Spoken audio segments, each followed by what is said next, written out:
Alright guys, we are live again. I think. Should be live. Yeah, we're live.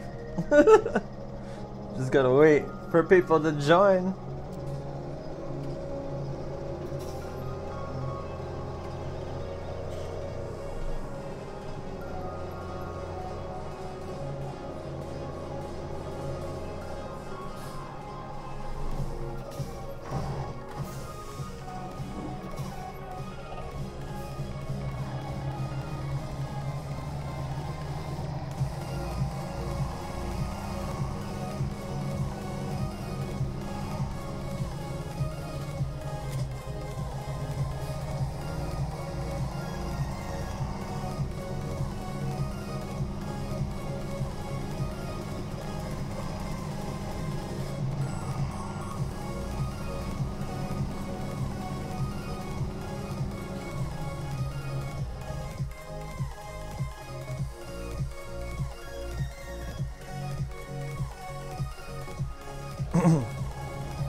Frames are being weird.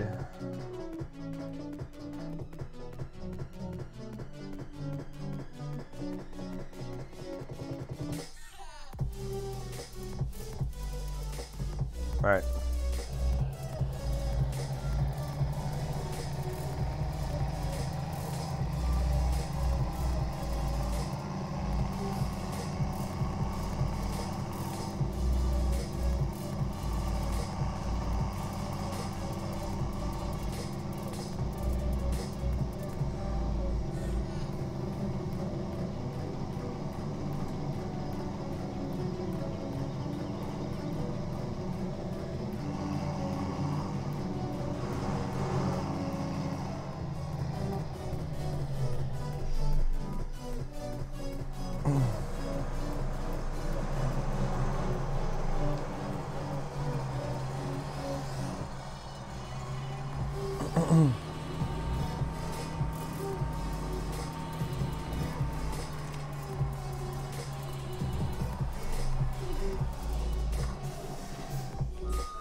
As soon as we empty one, the other one's like, oh, hey, I need emptying too.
It's gonna take a while to get 34 done, because we only have a small corn header.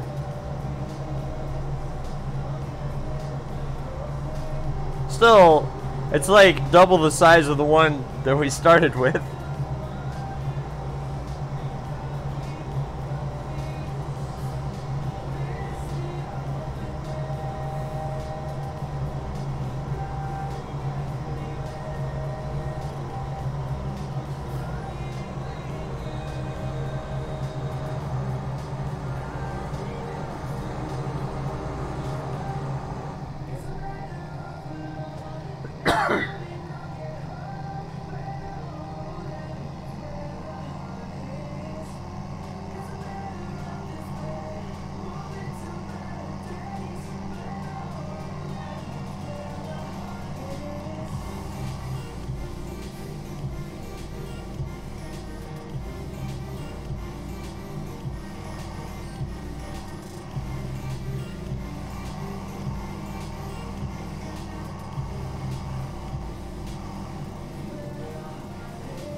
Telling you, man, that you gotta put googly eyes on this thing.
Sorry about all the jumping around.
And then, since this is pretty much almost done, then we can do 45, or at least put this guy on 45, the harvester, and he'll be able to do the majority of it. Of course, he won't be able to finish it all because it's an oddly shaped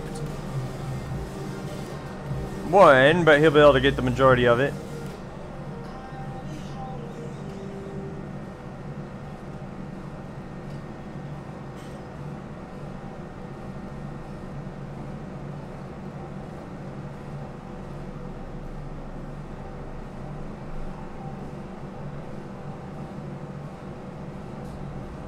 And then we'll finish up plowing 35. Get that ready.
There's a little itty bitty spot right there.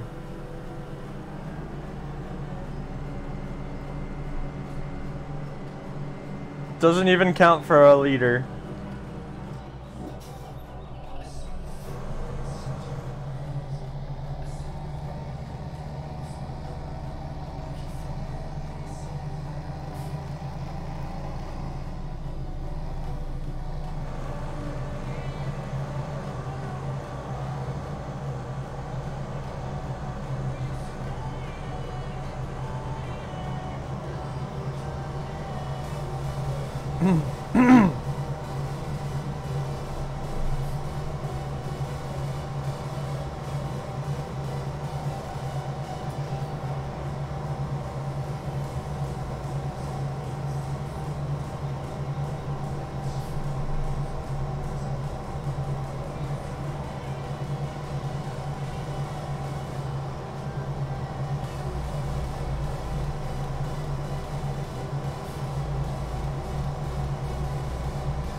Wait, hold on.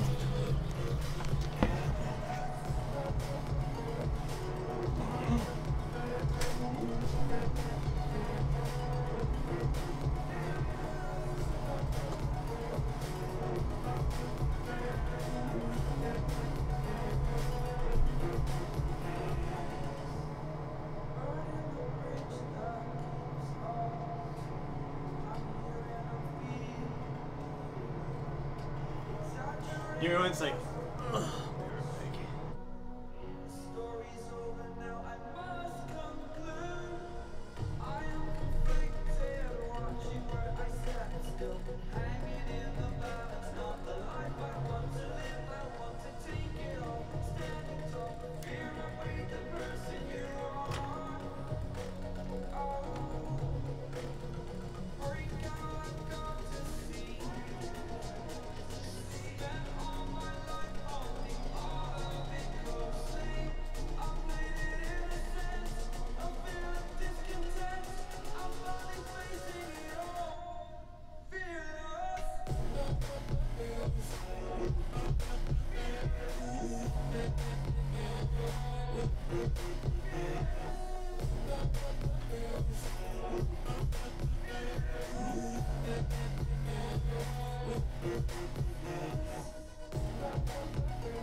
guys. Welcome, welcome. You won't be able to see him very long. It's my kitty. Where is he? He's under the bed. No, he's under. Oh, there you are. You're so stinking cute. Yeah, that one's Bojangles. And so if you Oh, guys. yeah, no, we saw them last time. They were hiding in the cupboards. Mm-hmm. Yeah. If you guys need gloves, I've got some in the bathroom if you want some, so you're more than welcome to them. Other than that, everything's pretty much normal. I am working right now, but that doesn't stop anything. I'm just letting you know that I'm actually live from the internet. I do live streaming, and so like, don't say anything you don't want. Oh. Okay, so don't. Not that you would, but just friendly moment.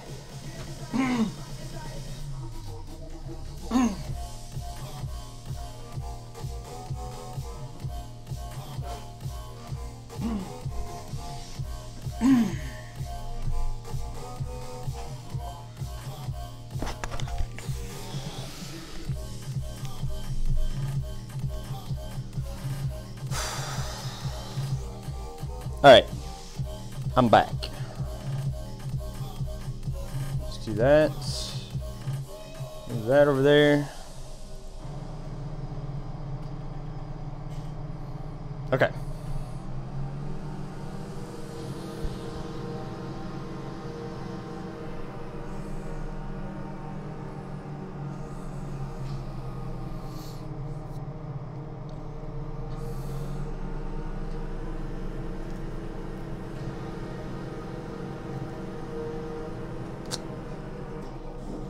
Bet.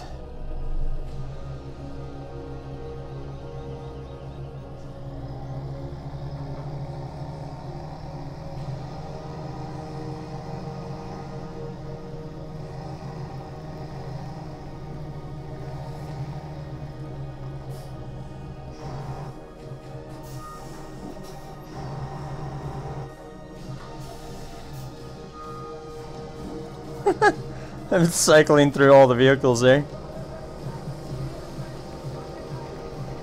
Oh.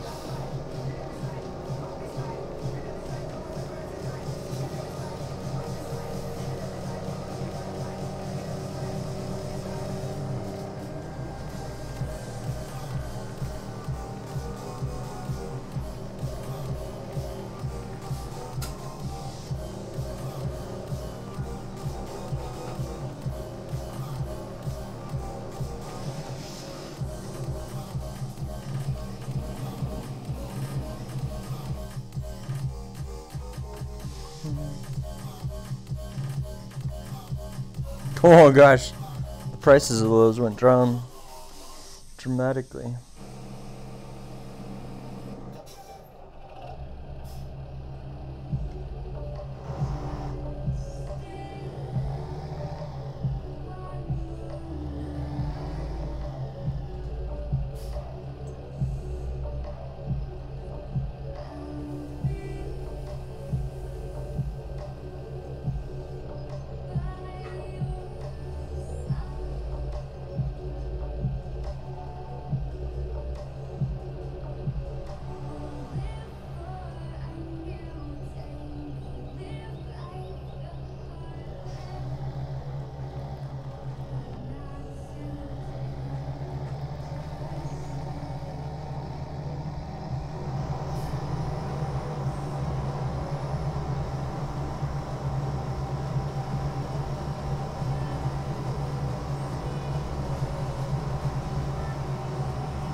Man, 34 is just such a huge field. It's just absolutely massive.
Oh, you can't see the samurai cat. Yeah, I have the camera turned off at the moment because there's I have a couple visitors in my apartment at the moment, and I don't have their permission for them to be on camera. So, and I wouldn't ask either. But once everything's done, then I'll go ahead and put that back on. And what's up, Outward Hat? You most certainly may join. I see that you're over on Mixer though, so if you go to twitch.tv/Drakage2000 and you typed in !mods, then Moobot will give you a list of the mods. Throw them out, problem solved, you're welcome. No, I like them. They're good people. They're good people. We're not gonna be throwing them out. But Outward Hat, thank you also for your follow. I was in the middle of a speech there when you followed.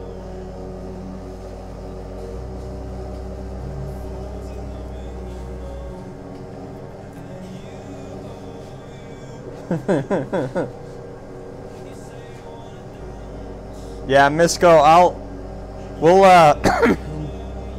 we'll put the camera back on once everything's finished.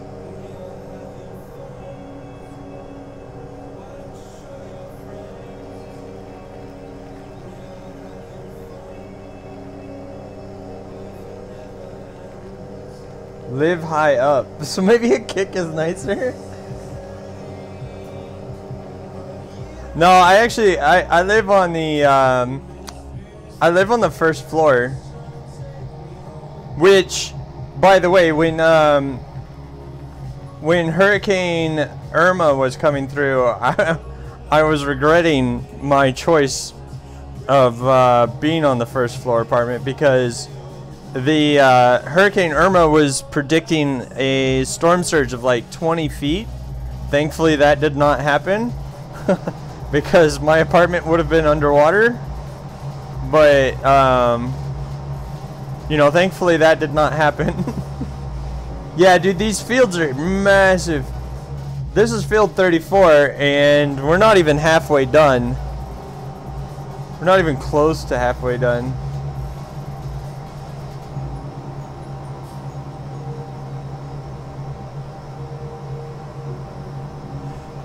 There's a lot of work to be done on these fields, though, that's for sure.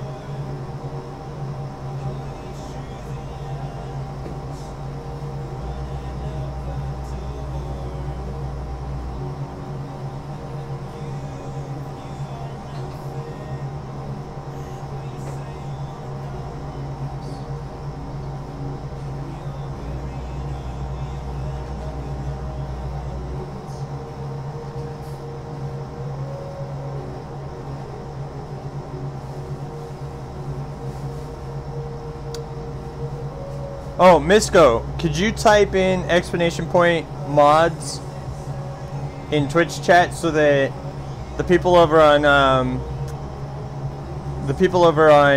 Mixer and YouTube will be able to get the links for the mods that way? I mean, they'll have to type them in manually that way, but thanks, dude. I appreciate it. So there you go. Those are the mods that are on the multiplayer server at the moment.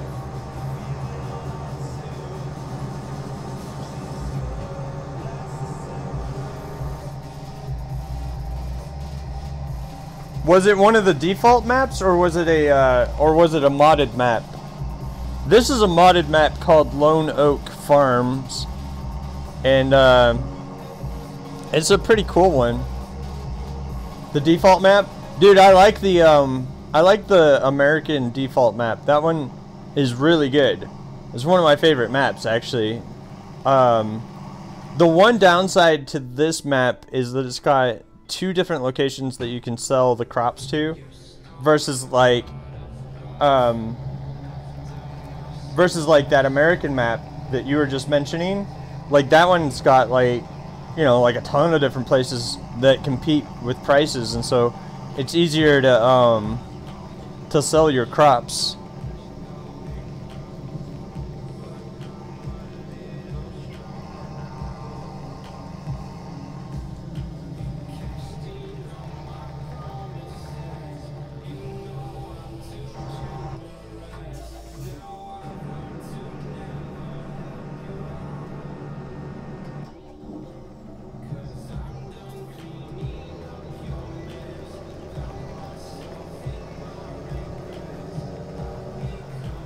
But that's the only downside to this map, is the very limited places that you can sell the crops to. But other than that, it's like a really beautiful map. It reminds me a lot of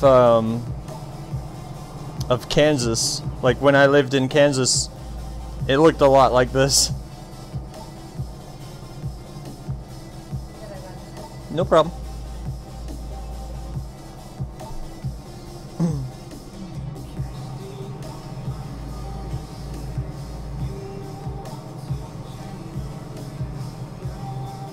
Looks horrible. Well, it's overcast right now and crappy weather.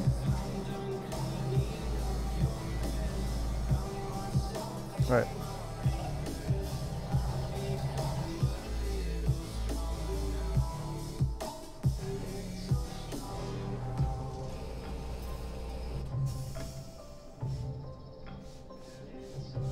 Endless fields. Yeah, there's a lot of fields on this one. I mean, the fields are massive. Hold on, let's pull the map up, right? Let's just check this out. Look at that. So this is field 35. That's 34, which is being worked on right now. 45, which is also being worked on right now.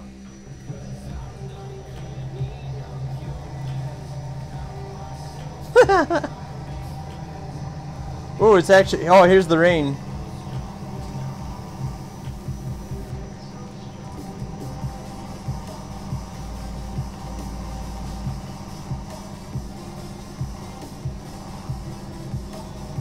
Oh, they won't harvest during the rain. Shoot.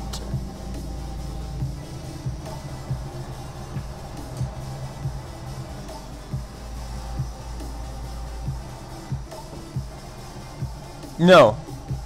Nope. You can just download the mods directly from the game, in fact. Oh, that rain is gonna delay our harvest by a lot. But we can plow in the rain, which is kind of counterintuitive. But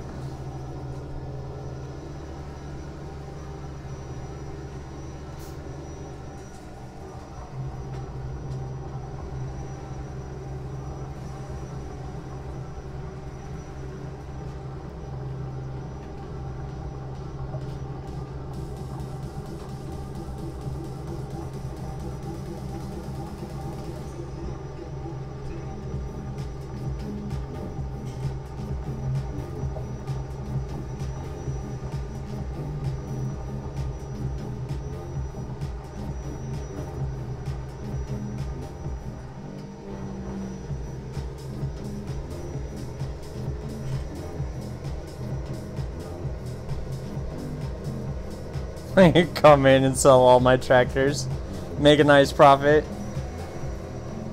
Yeah. Well, then we would be out of a gerb.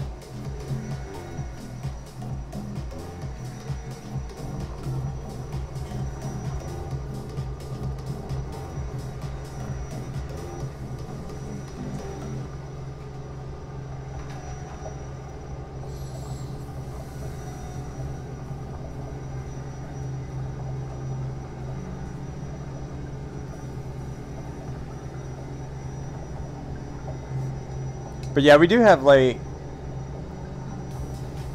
pretty much like $1 million worth of equipment here, which is really nice, really nice.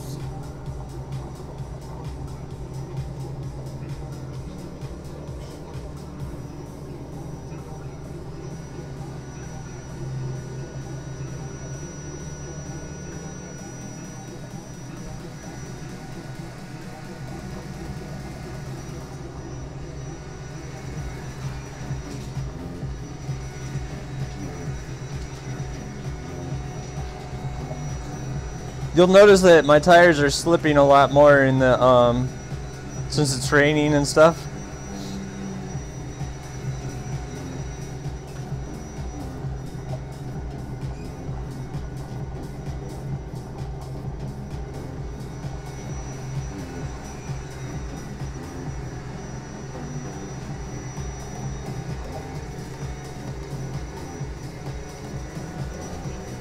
What else do we... Where's the...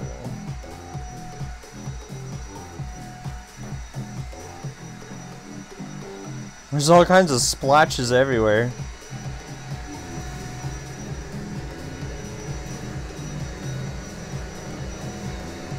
Yeah. Yeah, I'm using that mod also, but I'm using several realism mods that really enhance the realism. Like there's like I've got one mod that adds to the, like, if you leave your vehicles and equipment dirty, then it increases the maintenance cost of your equipment.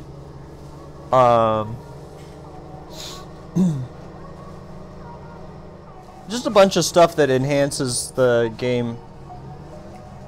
Really.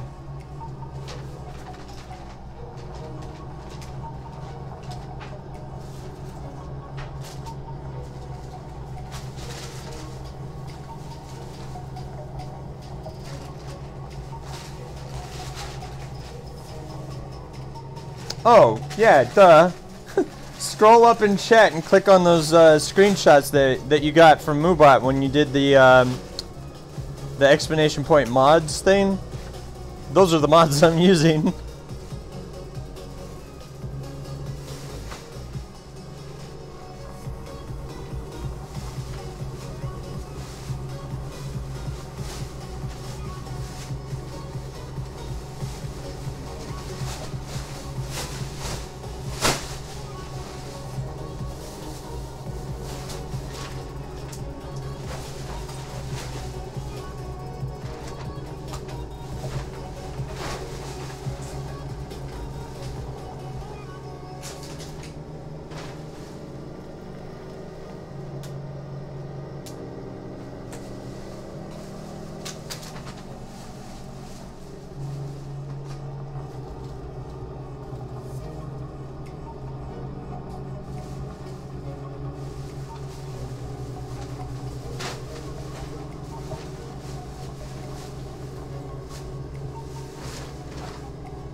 Yeah, those ones, I mean, they're really good, and they're made by the developer of the game, so they go in very well.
Uh-oh.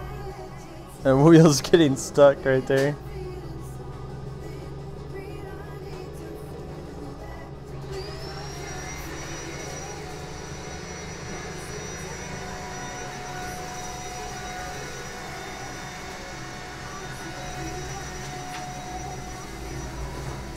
Yeah, the problem is, like, these fields are, these fields aren't very square, and so you can't put the AI on them that reliably. And so what I'm doing right now is I'm trying to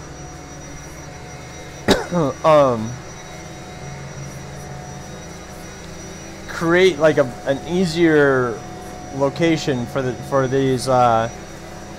these guys to do their job. But that's also like part of the thing that is good about like doing the multiplayer.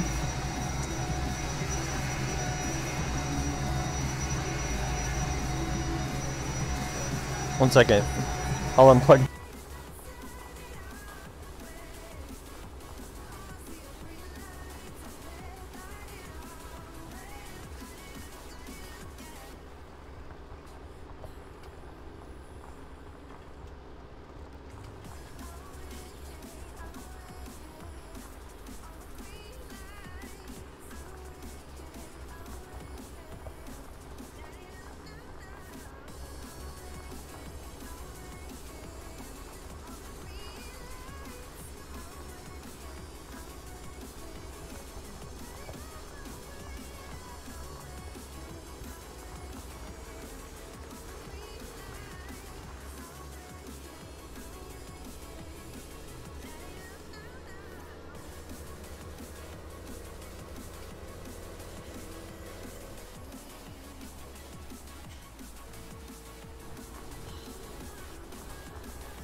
All right.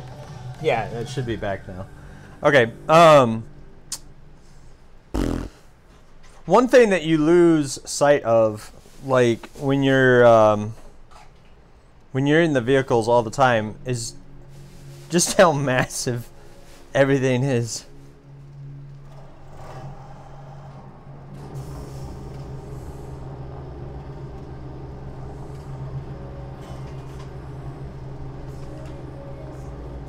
Shit, with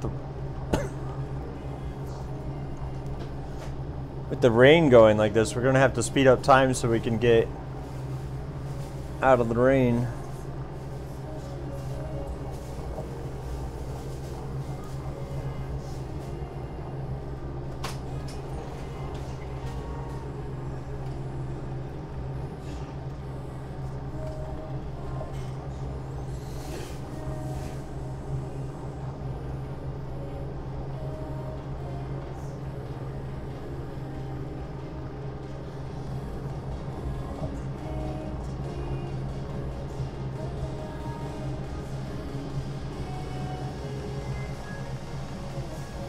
Ooh, all machines from Steyr are presently on sale.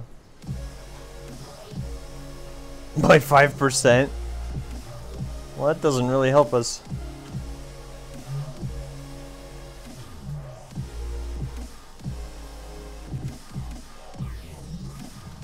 I want to get a another big harvester. Like this one.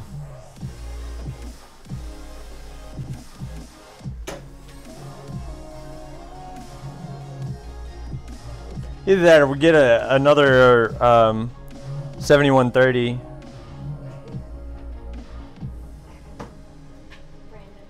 So we're finished. All that's left is over there. Yeah, no, this is fine. Thank you. Thank you very, very much. You're welcome. I hope y'all have a great weekend. You too. You too.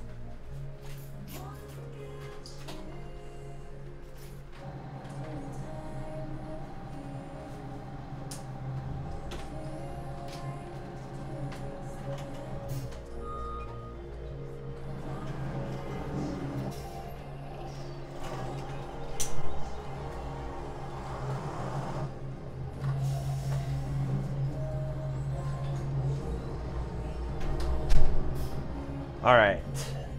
Now that they're gone, we can turn that back on. Shazam! Hi! So I have some cleaning ladies that come by twice a month and help me out a lot. But while they were here, you know, I turned off the camera. You're not Samurai Cat! Oh no! I should bring back Samurai Cat. Samurai Cat was a lot of fun. It was weird though, like when I transitioned from Samurai Cat into a human,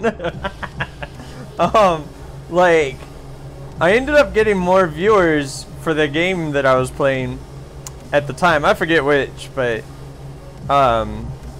it was interesting. But you know, like initially I was doing the 3D avatar stuff because I didn't really personally want to become famous. You know, in case my channel ever explodes,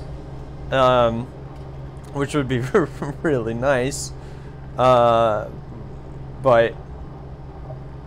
the other thing is, like, quite honestly, I enjoy having a smaller channel because I get to interact with the audience a lot more that way. Because I've been to some of those like massive streamers and like their chat is moving by so fast. It's like a full-time job watching just the chat itself. You know, like I don't know if I would want that.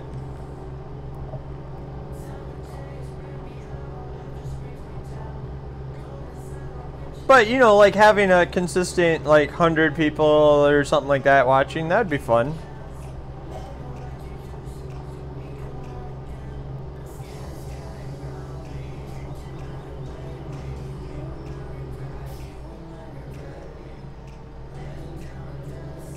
Alright.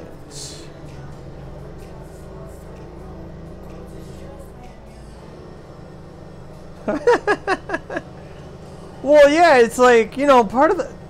To me, the fun of streaming and the whole point of streaming is interacting with the audience, you guys, you know? Like, and if I'm not doing that, then, you know, then we're not, you know, something's wrong, you know?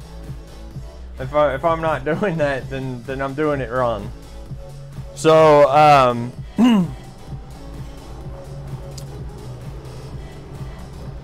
also, I don't know if you were watching earlier, Misco, but the stream was messing up a lot. And the latest update to XSplit is absolute garbage. Like, whatever they did, whatever they changed, they messed it up really badly. So, like, all of my Streamlabs, like, all of the Streamlabs, you know, like, overlay stuff, all this fancy chat stuff that I've got going on and all that, it wouldn't work. And it wasn't working because of whatever update they put out to XSplit. So I switched over to Streamlabs OBS, and I'm still learning how to use it, but it's awesome. It's really nice. The downside to that is I have a lifetime subscription to XSplit, but the problem, you know, like, unless they fix that issue, I've got no real reason to go back, because Streamlabs OBS, which is what I'm using right now, has got basically everything that I've been using in the past. It's all built in, and I don't have to do anything fancy to make it work better, which I like a lot. So the only thing is like, I still have a lot to learn on, like, how this all works, and because it's a very different program to what I'm used to, and you know, there's all those bells and whistles and tweaks and stuff like that I still gotta learn. How much money would I lose by stopping using XSplit entirely? $100. I think it was $100 when I bought it. When I bought the, because there's different subscription plans you can get, or you could pay for the software like outright. And I really like XSplit. Like, XSplit's got a lot of really nice features to it that the original OBS did not have, right? There's like transitioning scenes and setting up your scenes and stuff like that is really easy in XSplit, and you've got like a lot of options on like how to transition between the different scenes that you want to, and blah blah blah, yada yada, whatever. And that didn't used to be an option in OBS, right? So like, the original open broadcast software was very, very, very, very basic. And so transitioning scenes was a very major pain in the ass that you would have to do very manually, right? Whereas like with XSplit, you could transition to like an AFK screen by pushing a button. You can go to your end credits or whatever, and it was all real nice and easy, just quick button presses, and you could switch scenes and stuff like that. You could live edit different scenes and transition to them and blah blah blah blah blah. Well, this new Streamlabs OBS does pretty much all of that also, which is fantastic. But the thing that this new OBS does that XSplit that XSplit does not do, which is really cool, is that I can live edit like the scene that you guys see now, right? I could like live edit that, and then when I was satisfied with it, I can transition to the edited version without live editing the live feed, if that makes sense. So it's like it copies the live feed over here, and then you've got what you guys are watching, and I can do all my edits on this screen, and then hit a button and it transitions it over to the live scene pretty easily.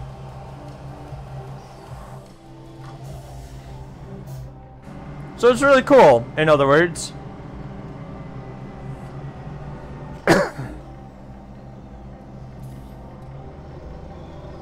It's really cool. Do you have this game on PC? If you do, man, you should come play multiplayer.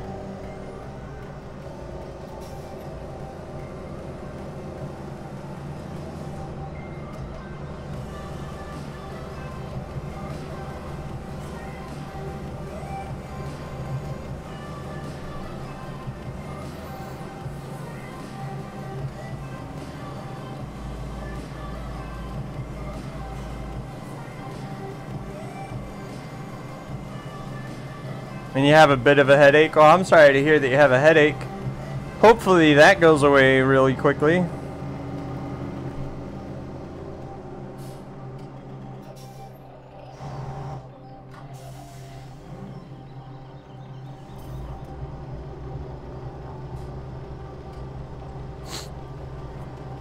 I hate headaches. Headaches suck.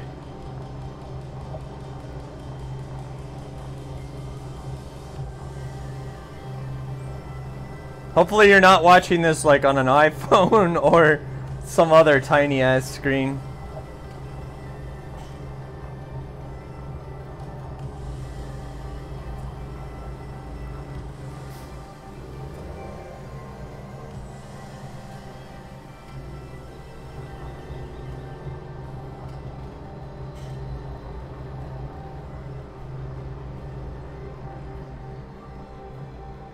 "55-inch TV, goodness gracious.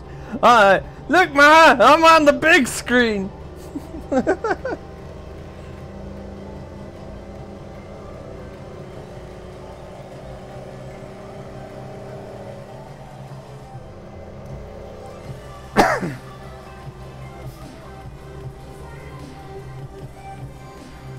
That's nice though, dude. I don't know what size TV I have. I think it's a 30... No, it's like a 46-inch. Something like that. I don't know. It's definitely not a 55 though.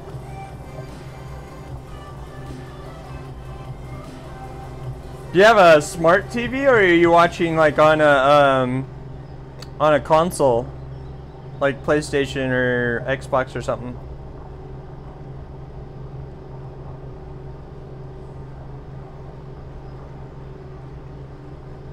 Smart TV? That's awesome.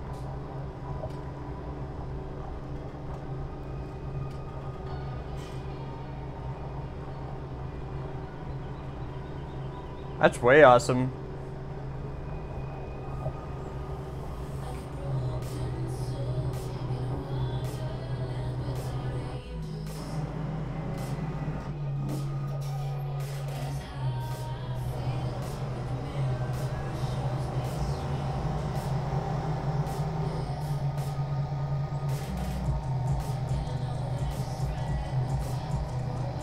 I have two 27-inch monitors for my computer, but the thing is like I could not get a larger monitor because the two 27-inch monitors is the entirety of my desk. Like if I tried to get anything larger, it just would not fit at all. My desk is very small. It's You're using 3 tables? Yeah, I don't have like a heck of a lot of room. My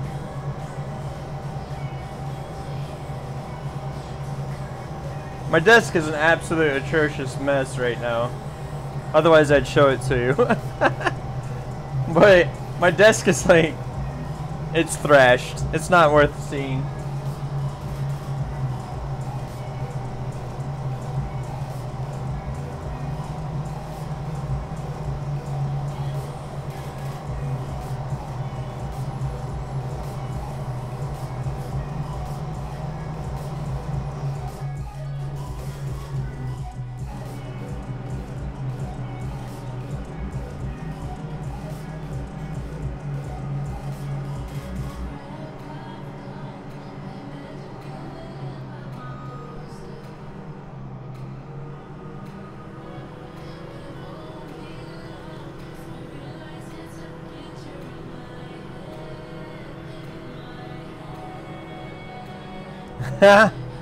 Dude, don't remind him. Do not remind him. You might end up with a free 55-inch TV, you know?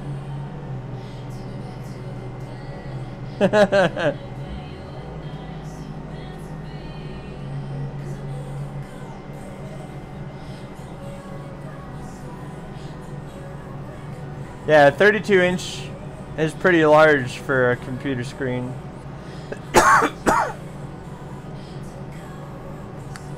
4K 65-inch. How much was that TV?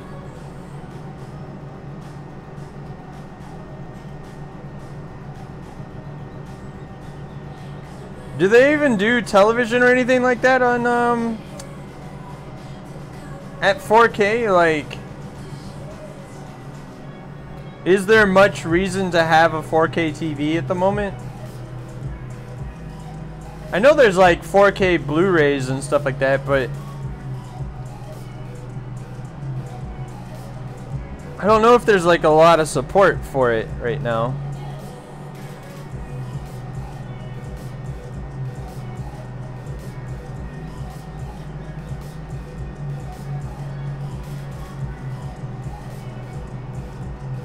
Dude, I've had the same TV since 2004.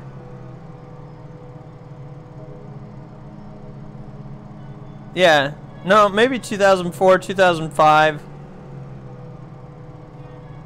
No, yeah, I think it's 2005 is when I got that. It's either 2005 or 2006. I got it after I got my truck, so it was probably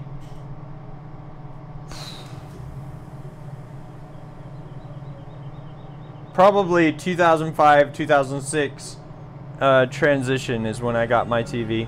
But I've had absolutely no reason to get a newer one because it's a 1080p 46-inch TV and it's really good. Back when I got it, it was $3,000. It was an expensive ass television. But it was also like when you know, HD was first coming out and stuff like that. And I was in the Navy at the time, and I was actually getting out not that long after that, and that was one of the reasons why I picked it up.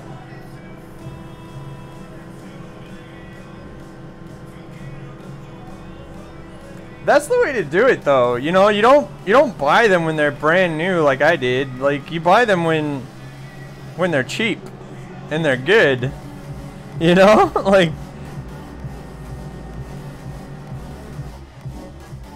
all right.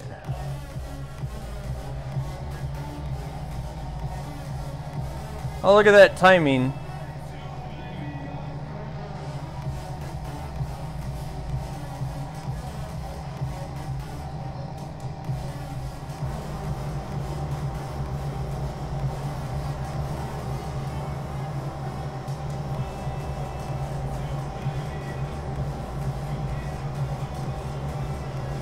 Back in 2007. That was actually when I got out of the Navy. I got out of the Navy in December of 2007. And since it was December of 2007, it was like December 28th.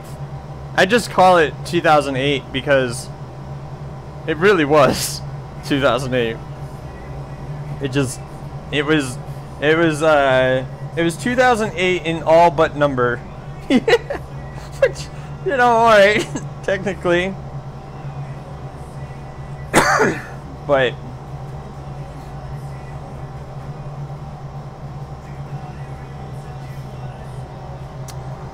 got out of the Navy, moved to Florida, started college, never left. Technically, I'm still in college. Like, but I want to get my PhD, and so I'll be in college forever. Like the next 12 years. Easy.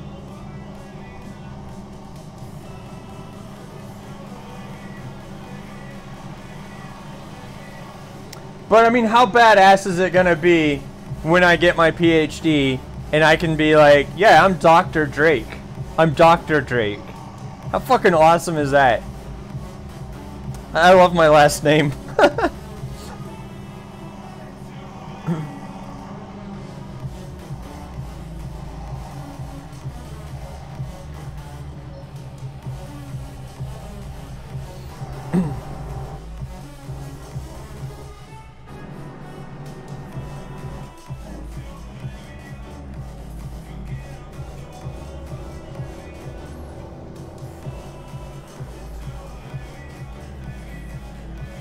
I want to get a larger header, not necessarily a larger grain header, because the grain header that we have at the moment is pretty nice, but I definitely want to get a larger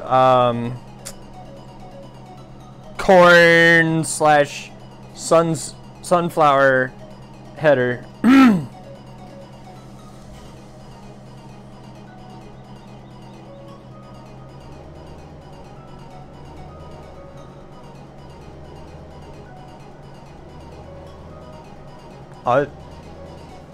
He's starting to get a little bit full.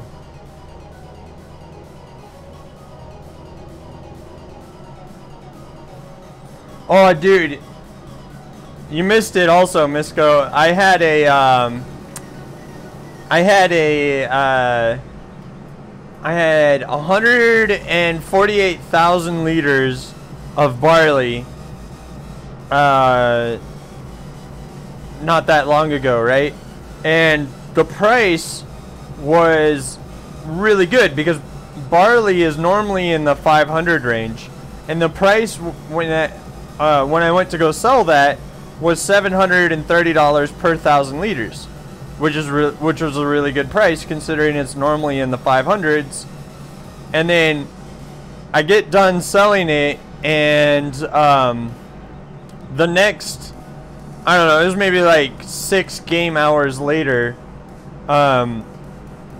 the barley went into high demand, and the price skyrocketed up to almost $1,100 per 1,000 liters, and I was just like, no!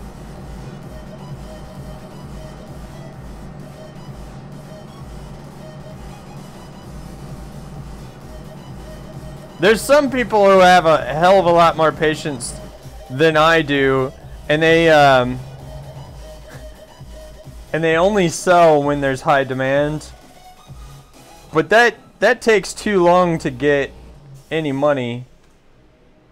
You know, like if all you do is wait for the high demand, that just takes forever to make any money, you know? Yeah, see, like now barley is down to $402, which is pathetic. That's really bad. But the way I see it, any price that's over $700 for these crops, except for canola and soybean and sunflower. So any price that's over $700 for wheat, barley, or corn, I consider to be a good price. Any price that's over $1,400 for canola, sunflower, or soybean is a good price. Soybean I try to shoot for $1,600 a little bit more often than the $1,200 range, but all these prices are absolute shit at the moment. Straw bales at 72 is not that bad. It's still kind of shitty, but it's not that bad. But this is the one downside to this beautiful map, is that there's only 2 places that buy the normal crops, right? And then for potatoes, you've got 1 option. And for sugar beet, you have 1 option. And I complain about that every time I talk about the map, but that's the downside to this map. Move up your header. What do you mean?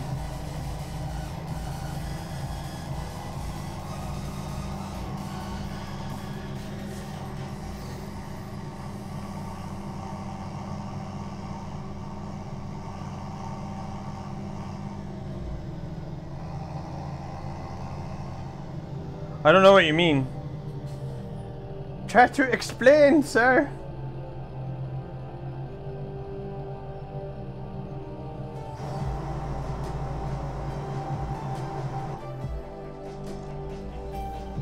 Oh, okay, hold on. I got you. Let's do that.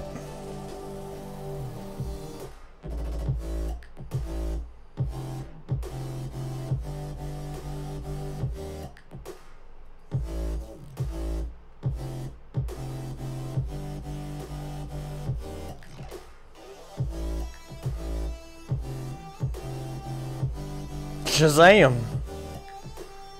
How's that?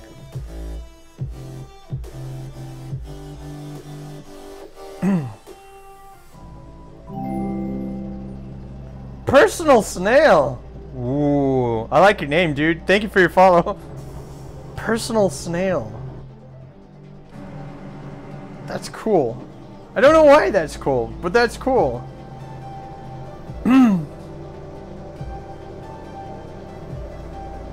Oh, it blocked the crops icon. Here, let's take a look. Let's take a look. See if I can fix that any. Yeah, that's better. I can move that up just a little bit more, maybe.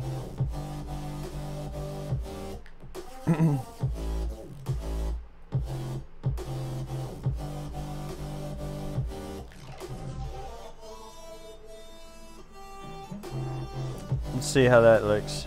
Bam! Yeah, that looks better.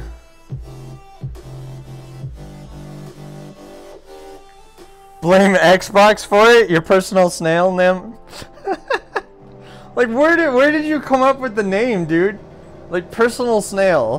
Where did you come up with that name? Like, where did you go, you know what I should name myself? I should name myself Personal Snail. Like, my name, Drakeage2000, is very simple. It's stupidly simple. My name comes from, my last name, my real last name is Drake, right? And when I was in the military, everybody, you know, everybody knows you by your last name in the military. And so people nicknamed me Drake Edge when I was in the, military. And so,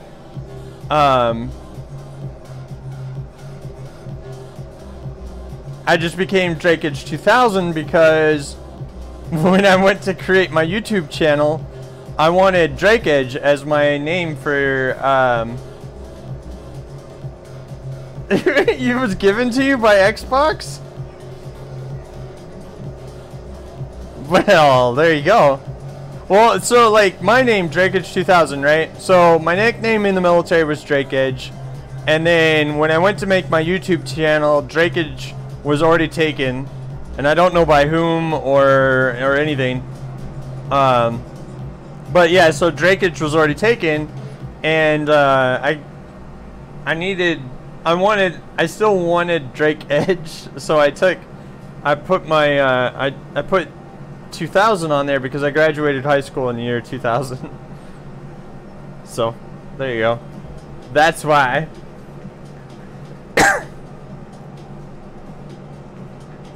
Oh, and Misco, when you were saying header and stuff like that, the reason why I was getting confused was because you know, the front of a harvester, that grindy claw thingy bobber, it's called a header.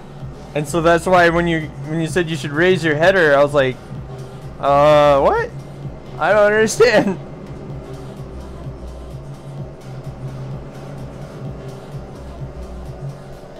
That's why I got confused about it. Because I thought you were talking about the game.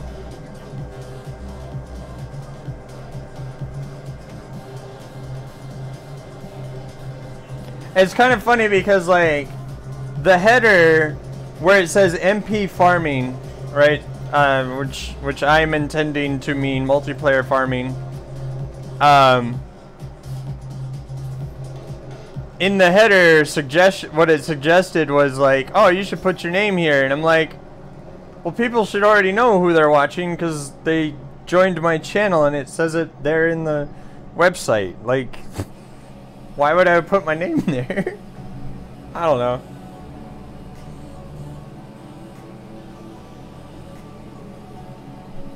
Oh, I know. Yeah, it's pretty difficult to follow the awesome. That's for sure.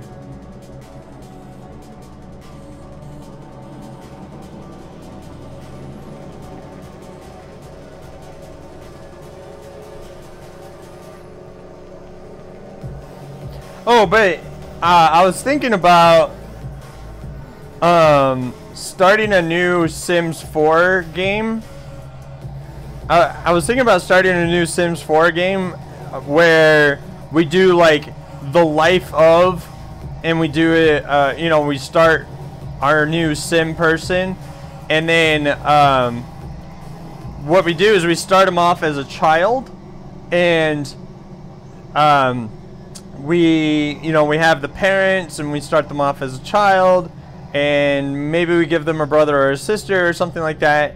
And the only character though that we're allowed to play as is that one life of person, right? So like if it was, say, the life of Dakota or whatever, then that would be the only sim in the household that we were allowed to control outside of getting the parents jobs.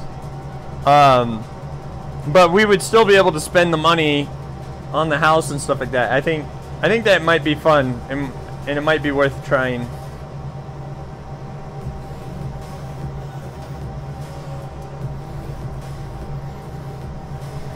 But yeah, well, exactly. It's like, you know, okay, well you're here at my channel, right? And you're watching Drakeage 2000. Why do I need to have Drakeage 2000 up there in the top? Like, I don't need that there. If you don't know who you're watching, no big deal. It doesn't matter. You're watching. That's all that matters. Like, I don't know. I'd rather have like what I'm doing up there.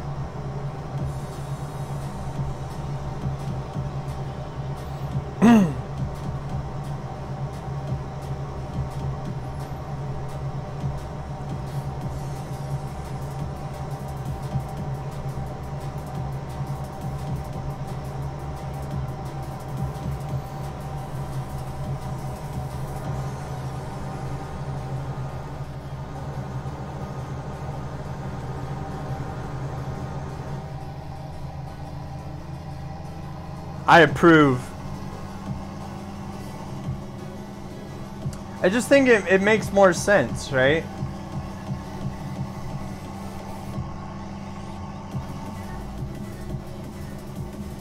Because, like, if you're watching on Twitch, it says it all over the place. If you're watching it on Mixer, it's got it in a few different places. If you're watching it on YouTube, I think it's got it in a couple places, but I'm not sure. It's got it in at least one place for YouTube, but...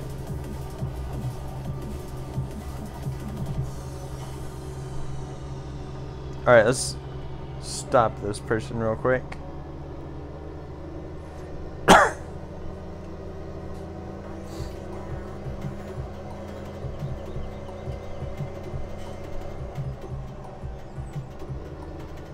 This tractor is getting absolutely filthy.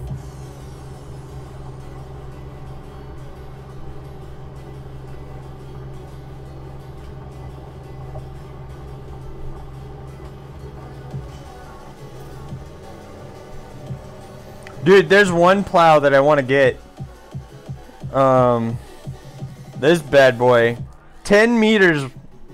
A 10 meter plow.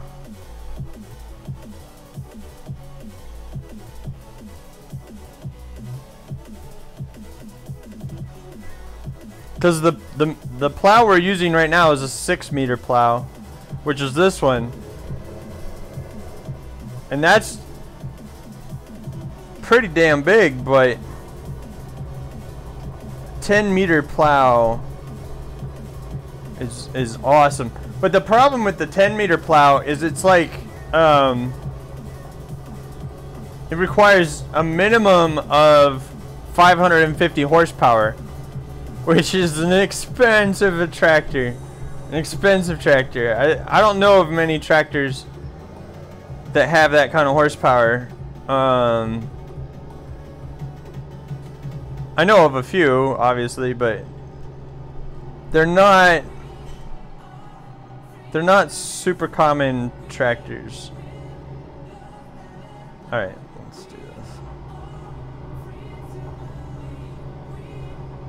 The other thing about the 10 meter plow, though, which it would be really, really nice to get the 10 meter plow. It's just, in order to use it, I'm gonna have to get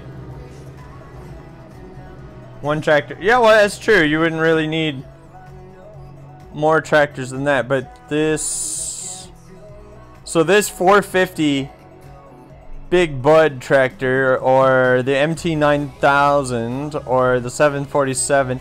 Look at this thing, 1,100 horsepower. What the shit? That's amazing. But yeah, there's some really nice nice big beefy tractors. Oh dude, the quad track. You know, Jay Leno drove this thing just recently. It's because of the way that the tracks are set up on this tractor, it only puts 10 foot-pounds worth of pressure on any square inch underneath it. However, I mean, obviously you can't like lay down underneath it and let it run you over, but because of the way that the weight is distributed, it doesn't put a lot of weight on the ground or on any one part of the ground. What's up, Lackaboy? Welcome to the stream, good sir. Hope you're doing awesome this Friday.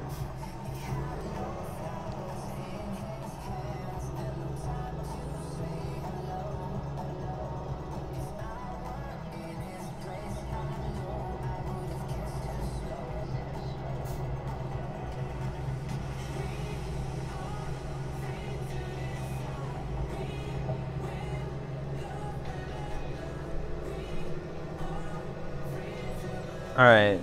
I'm gonna put a AI worker on this field again here in a second. Just wanna Joe Madley! Dude, I know you. Where do I remember you from? I know you from Life is Futile, right? You were in my guild in Life is Futile, if I remember correctly. Yes! I got it right! I got it right! Flinty Bat! Welcome, dude!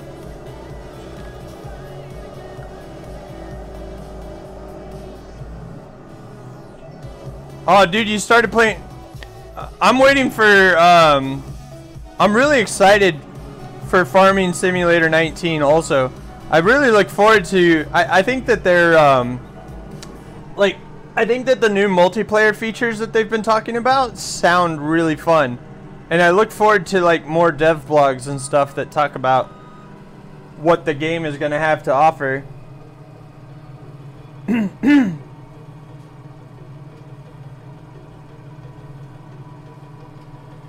I know, right?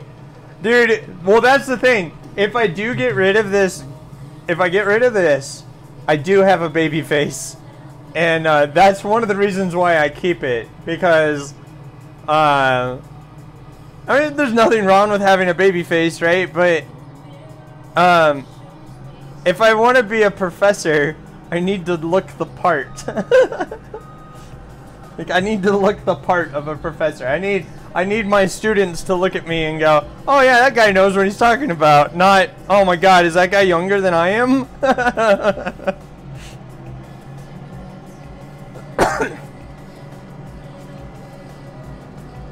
What's the new features in multiplayer? So like, I don't know all of the features obviously, but the ones that I'm excited for is like, you can now have multiple farms in multiplayer. And so like, you could have like 4 people working farm A, 4 people working farm B, and then instead of, I mean, like, I would still be playing it as cooperative, but you can then create it, you can then basically make it into a competitive game, because each one of those individual farms are now going to be competing against each other to, you know, like when you go to sell crops and stuff, right? So like the price of corn is $803 at Agri XJS at the moment, right? Well, if farm A is already ready to go sell corn and they go sell corn, and then that price drops, right? And so there's going to be that kind of competitive nature to those types of multiplayer servers, which I think is really cool. What the hell is this worker doing? I think that's really neat. And then there's also like a lot to do with like creating farms. So, you know, like all these fields and stuff are already created, and the buildings are already here and stuff like that, and things like that. But in the new multiplayer for Farming Simulator 19, you have like a start from scratch option, which means that there's no fields, there's no buildings. You have to literally start from scratch, and you buy like plots of land, and then you buy the buildings and things like that. So I don't know, it sounds really neat, and I look forward to playing it and seeing what it's like. One thing that I would love to see, but they haven't talked about, so it's probably not a feature, is terrain deformation, right? Like, I would love to see terrain deformation, so that when you're, you know, like when I'm doing this plowing, instead of just putting a bump mat texture down on the ground, it'd be nice to actually see, like, you know, like, it looks like it's 3D, but it's not, right? It's just a texture. It's a nice texture, but it's still just a texture. Joey, how have you been, man? It's been forever since I've seen you. Ever since I quit Life is Futile due to the bullshit. Oh my god, the bullshit of that game pissed me off to no end, man. Fucking pay to win. Pay to win.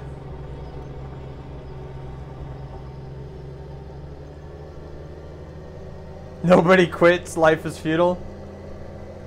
Dude, I even tried to sell my account. That's how much I quit. I'm not going back. I'm never going back.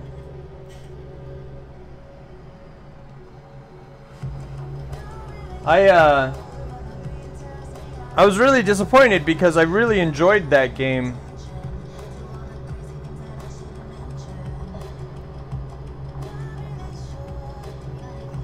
They never quit the genre, they quit the developer. What do you mean? Oh, no. Oh, I get you. I got you. Yeah. I mean, hopefully Chronicles of Elyria will be a lot better. And not as grossly mismanaged as Life is Feudal. I mean, the funny thing is, right? So, when they started making those alt guilds to eat our territory away. Oh, dude, Worm on crack. I know. I hope Chronicles of Elyria will be Worm on crack. That would be awesome. Worm is fantastic. Like, you know, worst case scenario, maybe I need to try to convince our guild to go and do Worm. Because Worm is a fantastic game, and Worm Unlimited is amazing. It's really good. And, I've never played PvP in Worm though, so I don't know how the PvP is. But I've never played PvP.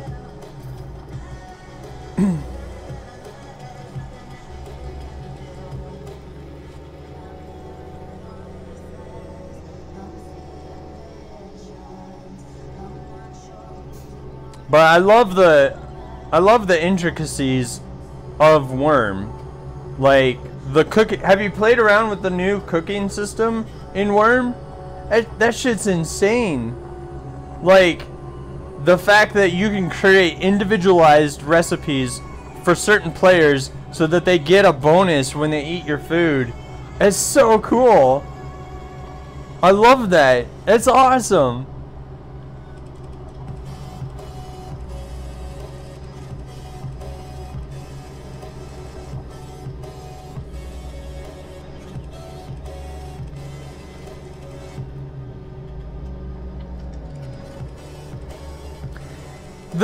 The even crazier thing about Worm is the fact that Worm is written in Java. Okay? Worm is a Java game. Like, you know, like the amount of stuff you can do in Worm compared to more modern games is just crazy. Like, you compare the direct competitor, right? The direct competitor to Worm is Life is Feudal. Because the developers of Life is Feudal left the development of Worm to do Life is Feudal because they didn't like the direction of Worm and blah blah blah blah blah. They wanted to make their own game. So they left the development of Worm to go make Life is Feudal. They fucked it up, of course, because they're a bunch of fucking morons. But the two games are basically the same because they're made by the same type of people, right? And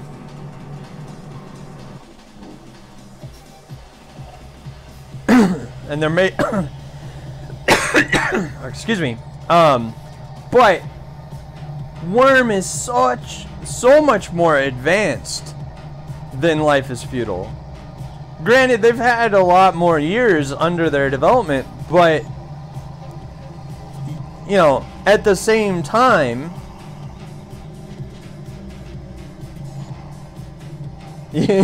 but I digress. Yes. Well, exactly, man. I just, like, the reason why I talk a lot of shit about the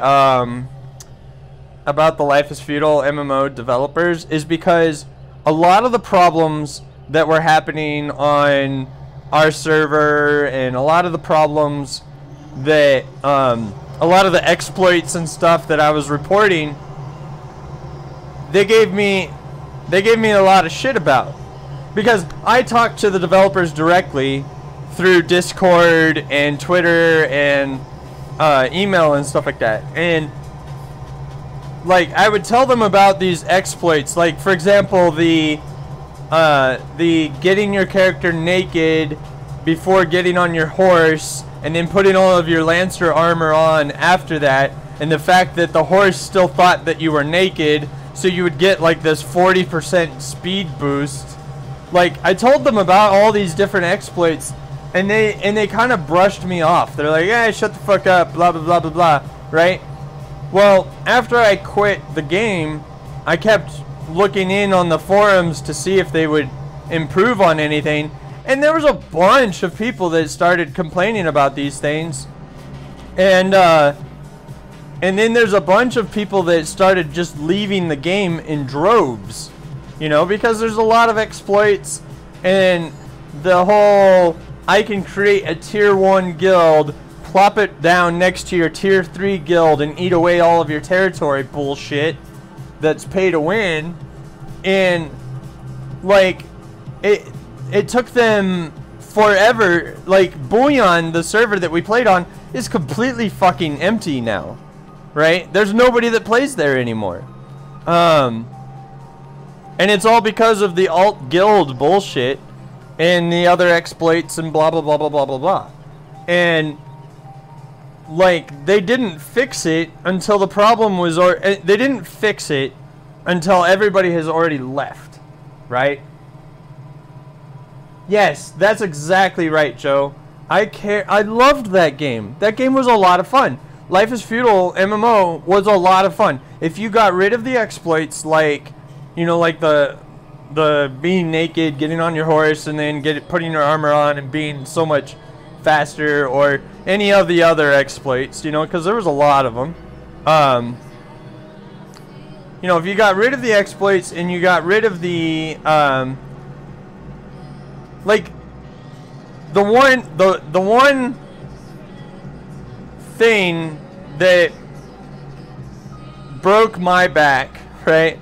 The straw that broke the camel's back for me was when DGN made that alt guild and took over those spies that we had in our guild there for a little bit, and they took over their little fort and then created a guild there, and then it was a tier 1 monument there, and then that tier 1 monument started eating away at our territory and made our border wall completely pointless because it took over the border wall.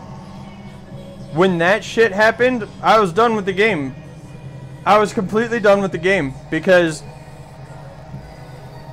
we had a tier 3 monument. Why the fuck would a tier 1 monument's territory take precedence over a tier 3?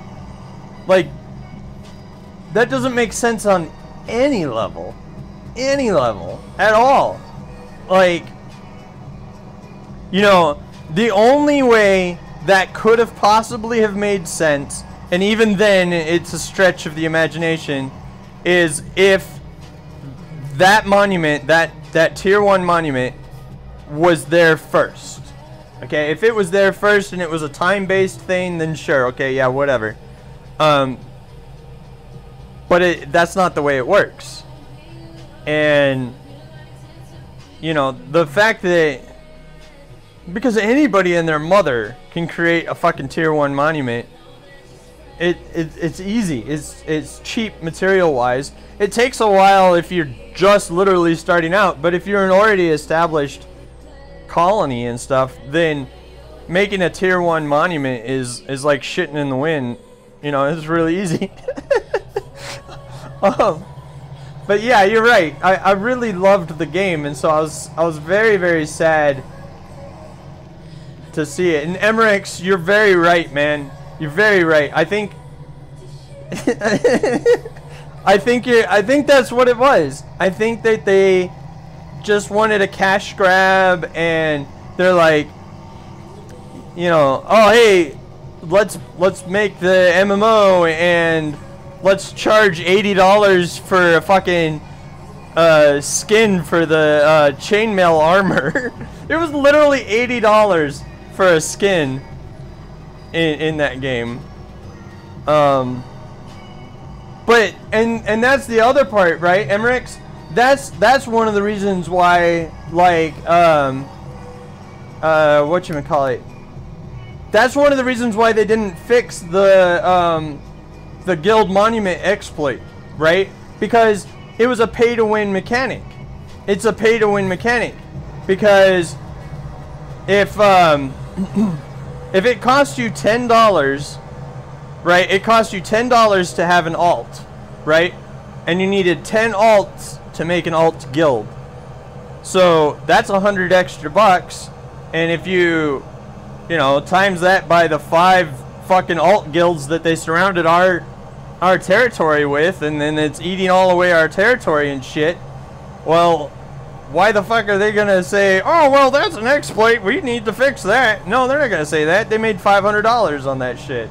You know, like, it's just sad. I agree, it's very sad because that game was gonna be so good. I mean, the game is good. That's what's upsetting. Is the game is good. It just needs the exploits closed off. If you close off the exploit, if they had closed off the exploits, I'd probably still be playing the game right now. And I definitely wouldn't be bitching about it as much.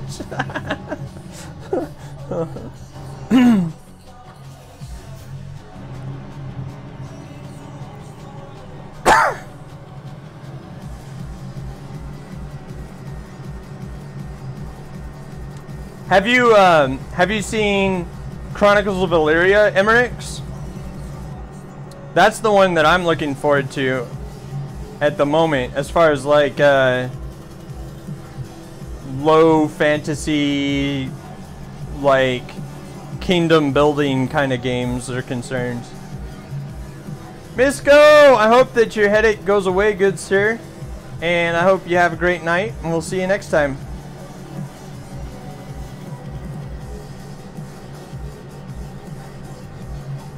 You haven't seen that? Here. Check this out. Give me a second. I'm gonna copy and paste some Moobot stuff here. Alright, boom. Shazam. Misco! Thanks for the follow. Again.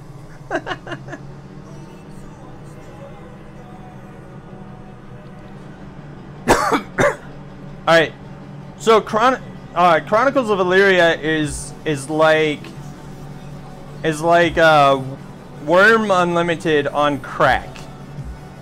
There's some really cool features that are going to be in that game. Like, for example, one of the ones that I think is very unique is the fact that your character will grow old and die of old age eventually. And so what you do is you find a member of the opposite gender, and you create an heir. And then once you have an heir, as they grow up, you can teach them everything that you've learned as they're growing up. And so, like, you know, just as a hypothetical, if by the time your main character dies, you're like a level 35 blacksmith, maybe you've been able to train your heir up to a level 30 blacksmith. So when you take over as your heir, they start as a level 30 blacksmith with all of your previous knowledge that you've gained, and like all of the recipes and stuff that you've created or made as your main are all going to be in like your family library or whatever. And so, like, you're building a family legacy is what you're doing, right? And the way they were talking about it is, like, just using blacksmith as an example, right? It's not really level based; it's skill based, right? And so, like, the higher skill your character, the more stuff you can do, blah blah blah, right? Well, if you were an apprentice blacksmith as your main character, that might be as high as you can get with your first main character, right? And then your heir takes over, and you might be able to get to like a journeyman blacksmith or something like that. But the way they're talking about it, like, in order for you to get to, say, be a mastercraft blacksmith, it might take several generations before you get there, right? And the other thing that I really like about it is, okay, So let's say that your first character is a blacksmith, and you play through that. You had some fun, but it wasn't really your thing, right? Like, you didn't really enjoy it all that much. Well, what you can do is you can send your heir to school and go learn either like another trade, or like maybe you wanted to go be an adventurer this time instead of a crafter, right? And so you send them to school to be like a squire for a knight or something like that, so they could learn how to be a knight and stuff like that. So there's like, it's really cool because I've never seen an MMO do generational things. You know, like, it's always like World of Warcraft, where, oh, well, I create my character, and oh, look, now I'm level 120, and that's it. My character is immortal. But in Chronicles of Elyria, like, it's very much like Worm Unlimited and Life is Feudal, where everything is very, very player driven, and like all of the cities and the countries and the kingdoms and stuff like that, they're all created by the players. That code that is in that message that I put out is my friend code, and so like if you were to sign up for the game and you use my friend code, then you get a little something when the game comes out, and I'll get a little something in return also. But the way that the titles are working right now is based on your on how you've backed the game, right? So like I've put in a significant investment into the game, and but not nearly as much as some other people, but I've put in enough of an investment to be a count in that game. And I don't know if you've ever played the Life is Feudal MMO or Life is Feudal like, I don't know, standard. I don't know what to call the non-MMO version, but basically a county in Chronicles of Elyria is the same size as one of the servers of the MMO or that island that you get from the standalone Life is Feudal game. But basically it's a large swath of territory, and I didn't quite want to be a duke because that is way too much political bullshit for me to deal with, and I didn't want to be smaller than a count because I like the nobility and the perks that would come with. So, you know, there's that.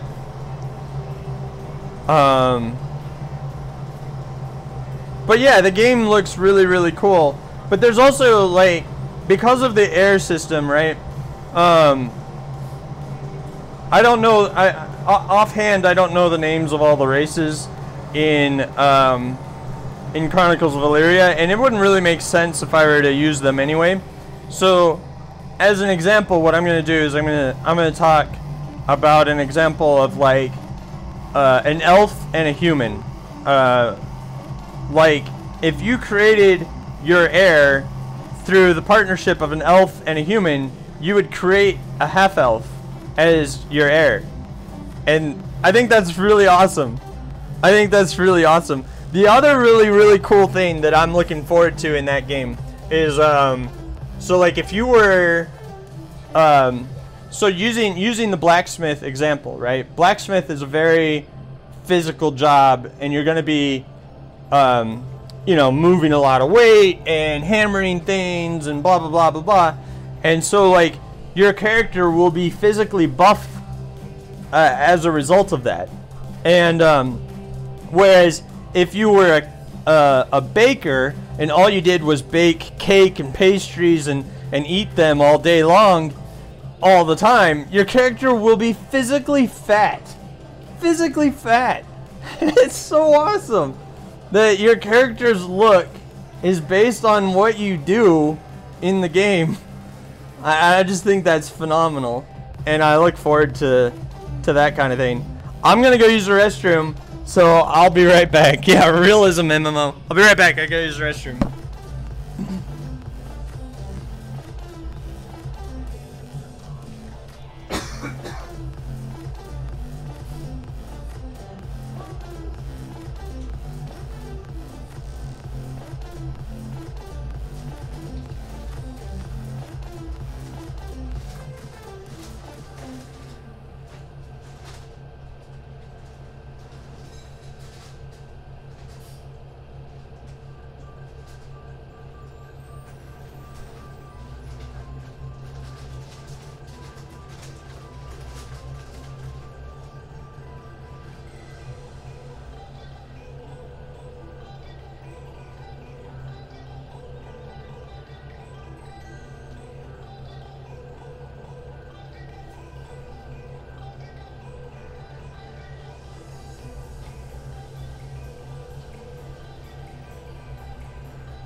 Alright, sorry about that, I'm back.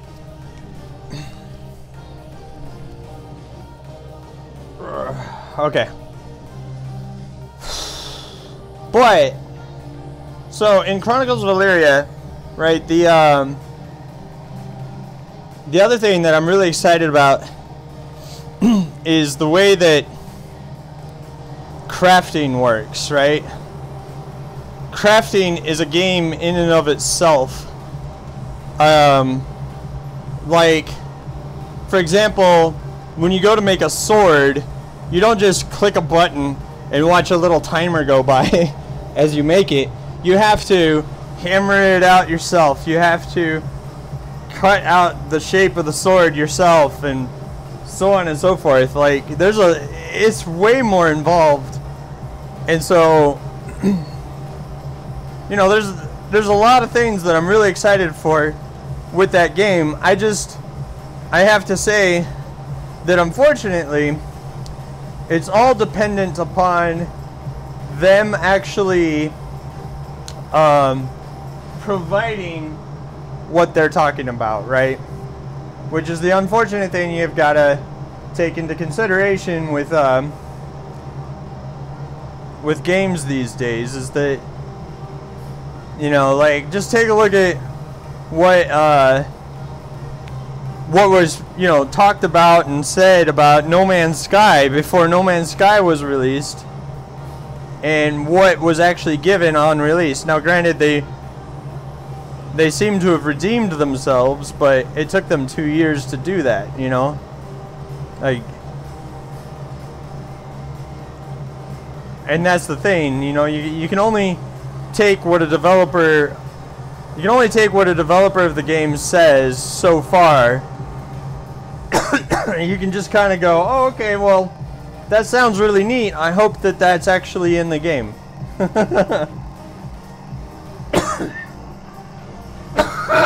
Oh, excuse me.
We'll go get this guy all cleaned up and put away, because we're done with the harvest.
Oh shoot.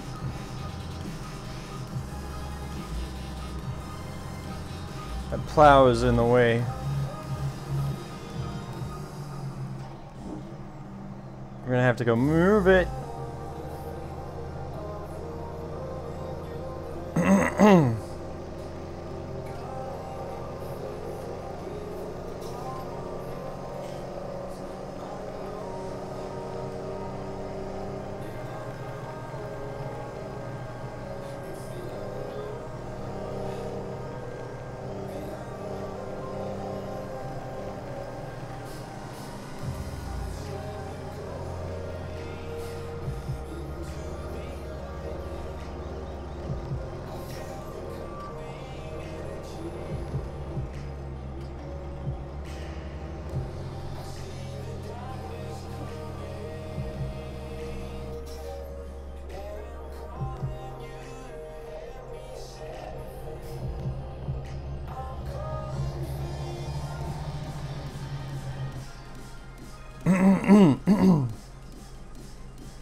But it's real nice. We got the fields harvested, did almost completely, and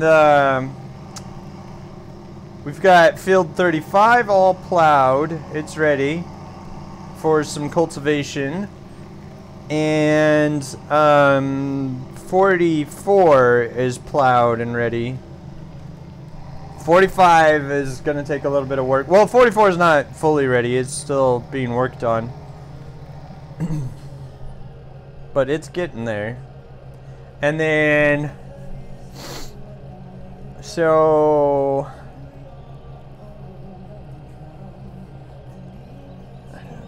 I'm debating what I want to do with the fields. Like I was thinking that on 44 maybe we end up planting grass this round.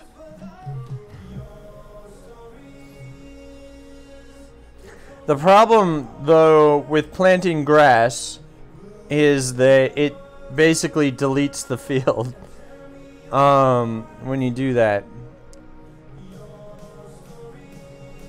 And I'm not sure I really want to delete the field.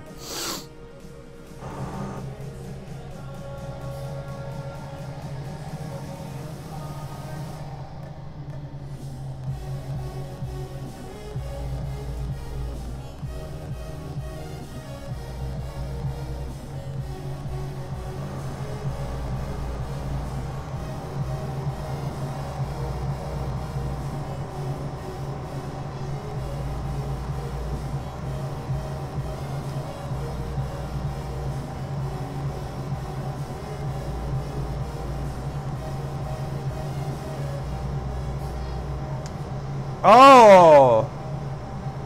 It doesn't delete the field anymore. Okay, well, that's good then.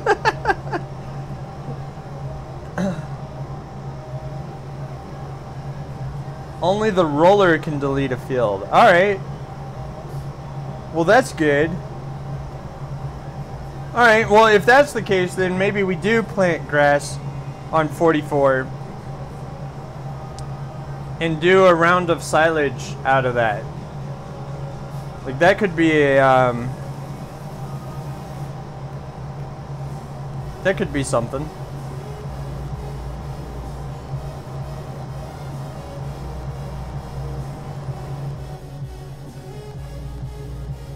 I want to get a larger corn header. That is such a small. What is that? 5 plants worth?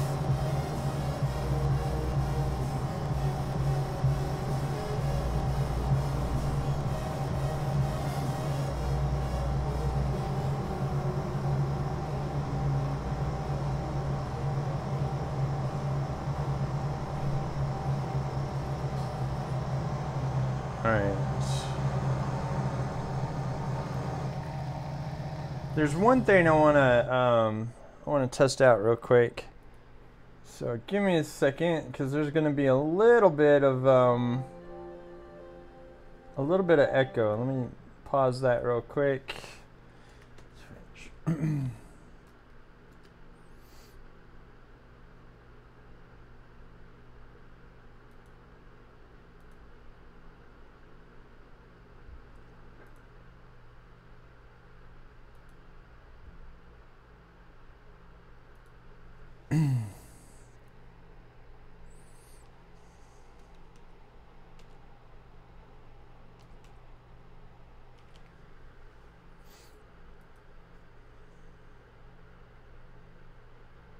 Okay, so I wanted to test something here real quick.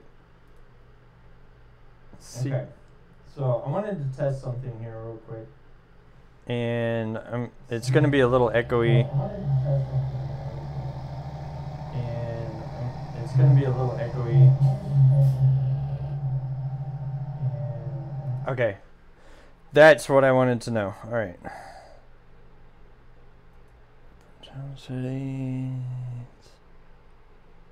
I fucking hate how they changed this shit.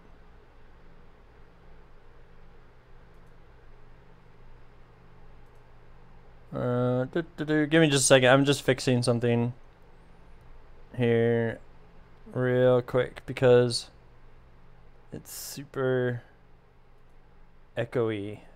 Or I'm trying to reduce the amount of echo that is going on. Reduce the amount of echo that is going on.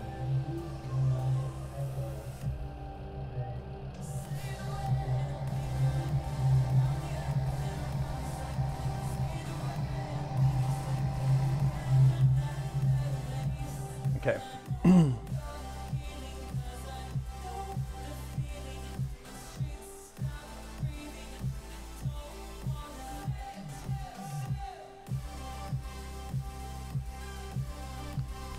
I can fix this a little bit more.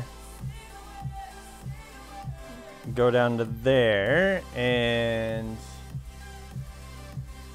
is that working?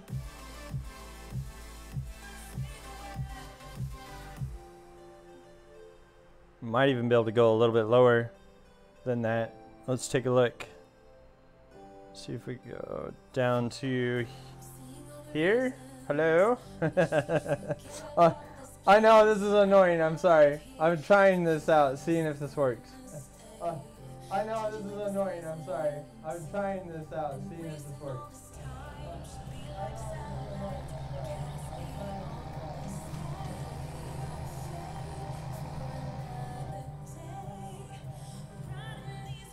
Okay, that sounds a little bit better.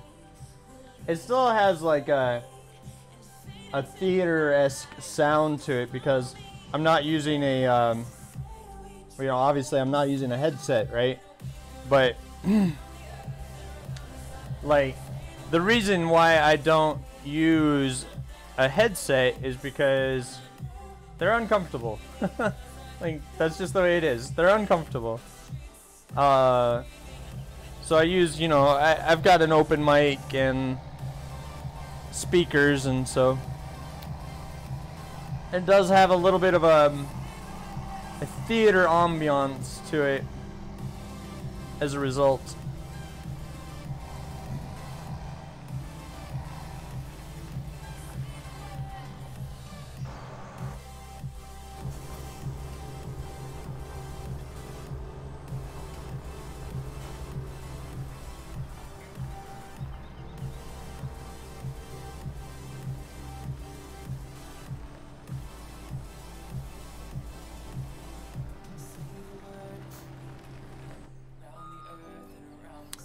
Alright, we can put this away now.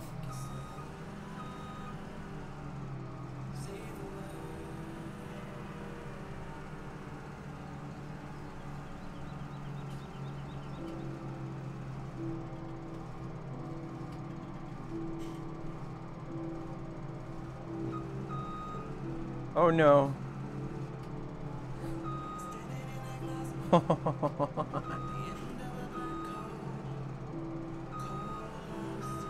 Ooh, good, it reset itself.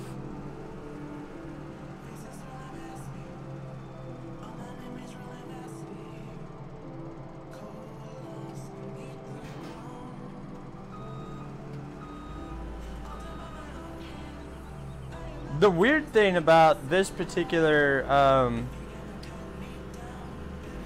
harvester is it doesn't have a tail hitch. You can't pull its own header trailer with this one, which I'm not very happy with, quite frankly.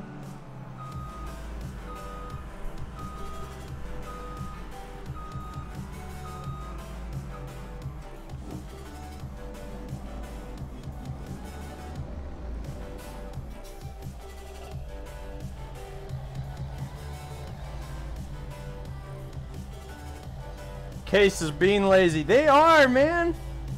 They are being lazy.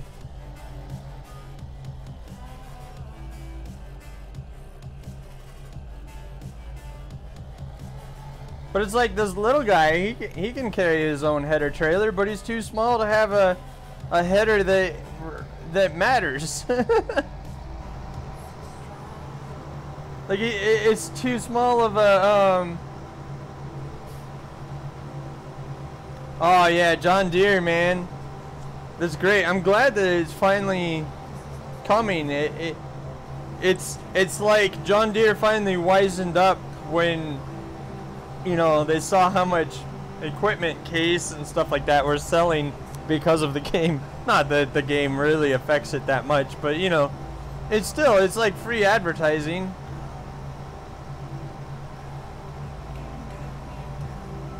Does John Deere make any harvesters? I don't know. They do?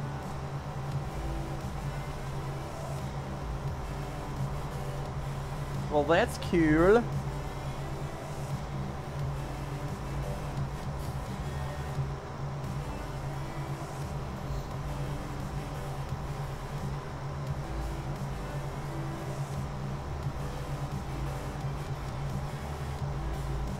That'd be cool. I don't know, maybe you can have a whole John Deere farm and have nothing but John Deere equipment.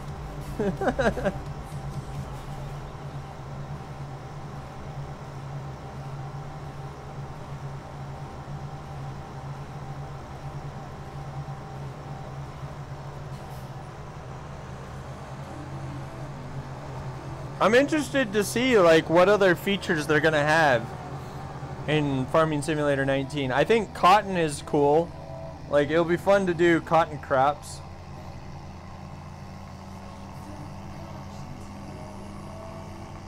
You had a toy John Deere combine as a kid. That's awesome. Made out of a lot of metal. I think I had a tractor as a kid myself. There was some. Oh, we want to put this away, which means we need to go wash it. Nowadays, it's all plastic. That's true. And the sad thing is that it's more expensive. Like, it's made out of plastic and it's more expensive than the die-cast model was.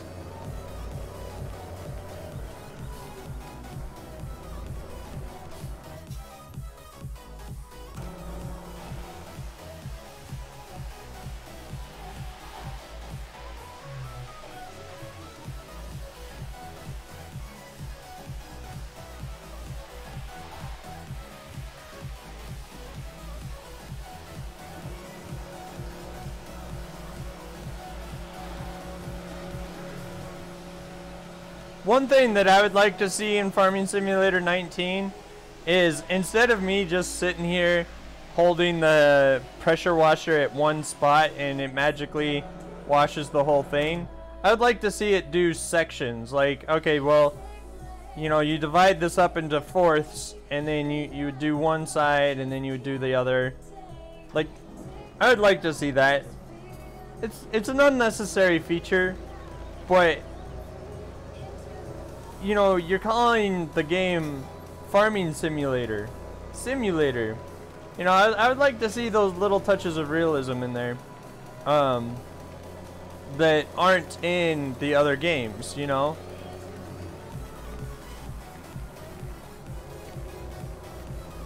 And I think, like, the horses and stuff could be pretty cool because they might end up doing something where, or, you know, you might see some modders create like horse-drawn plows and cultivators and things like that, and that would be really neat.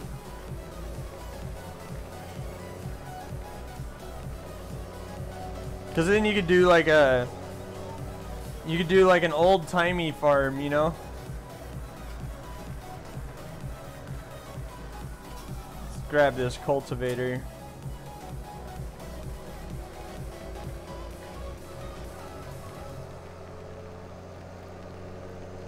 I was thinking about... Alright, here's what we're gonna do. We're gonna drop that off, and we're gonna take this small plow here. And we're gonna go fix the parts that the AI is incapable of doing.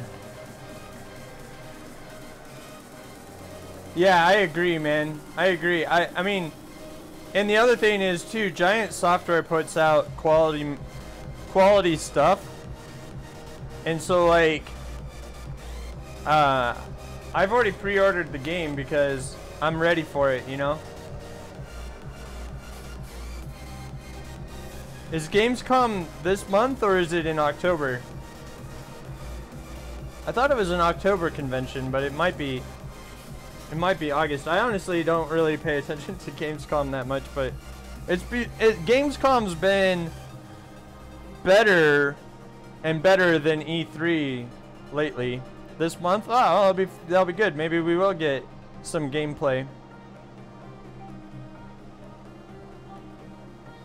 We should get gameplay. I mean, it's coming out in November, right? I would imagine they would have some gameplay. Is the theater echo sound less now that I changed my settings on my mic? I hope that they are. I hope it's not as severe.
I wonder what other games we'll see at Gamescom. That'll be interesting.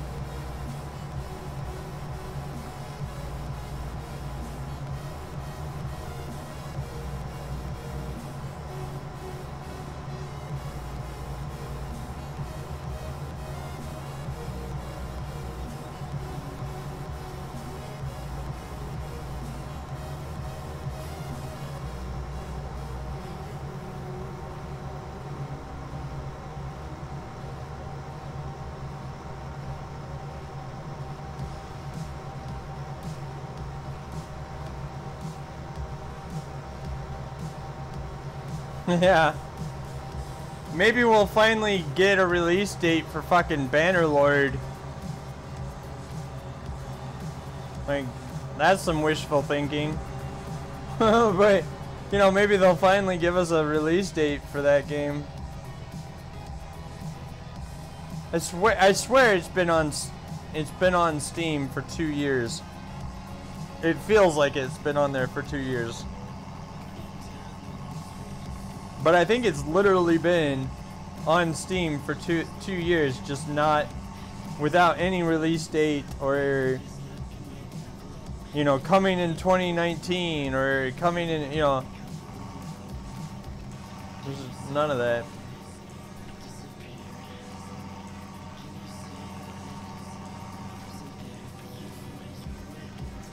Yeah.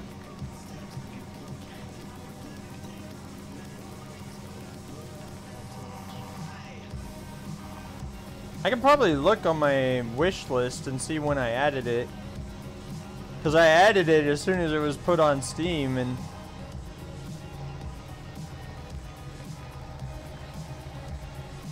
if you're unfamiliar with what Bannerlord is, it's a it's the sequel to Mount and Blade Warband, and it looks awesome. Like, I really look forward to it. Coming out. And when did I add it to my wish list? So I added it on yeah, it's almost been 2 years. I added it on December 2nd, 2016. December 2nd, 2016 is when I added it to my wish list. And it's been on Steam, you know, since then, and it still does not have a release date. And it's just like, you guys announced that game way too early. If you weren't planning on releasing it. Ooh, and the price of corn is pretty good. $803 right now.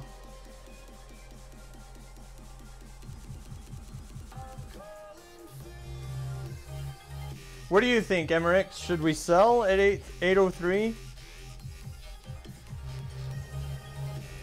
That's tempting. That's a really good price. That's pretty damn tempting.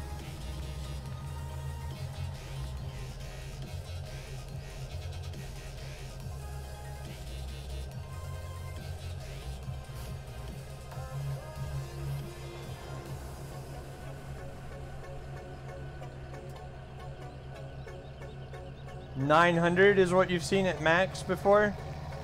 I mean, you know, obviously without a high demand thing.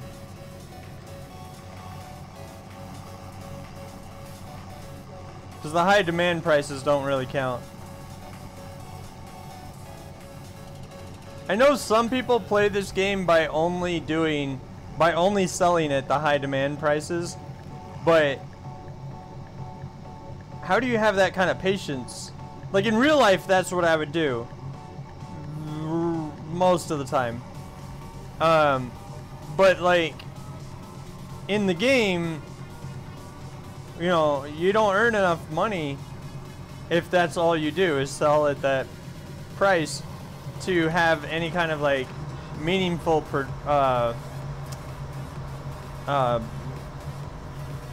progress to your game, you know.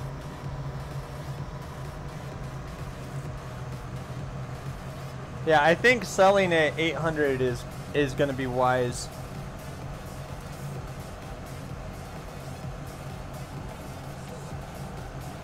So we'll empty this guy's hopper out. We'll take this trailer back to our truck, empty it out, take the truck over to market, sell at the 800 price, because that's really good. And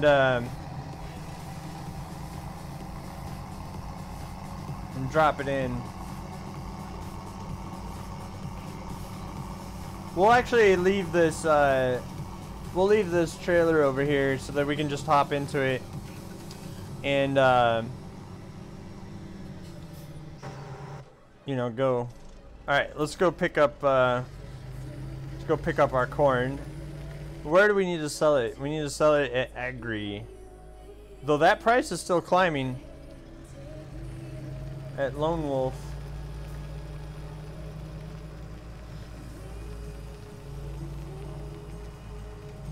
Oh, I know! I know! It's so exciting! I love that!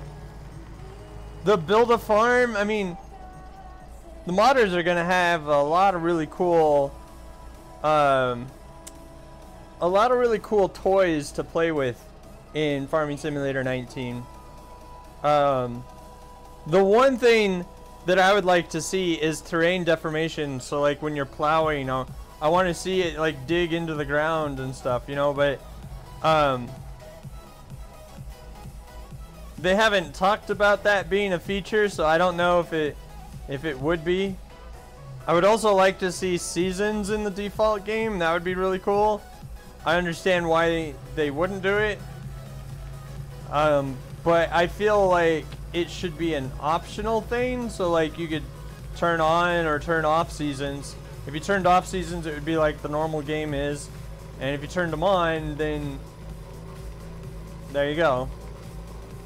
And the only reason why I don't run, the only reason why I'm not doing the seasons mod at the moment is because it's not very good stream material, because you have to wait a really long time to do anything sometimes.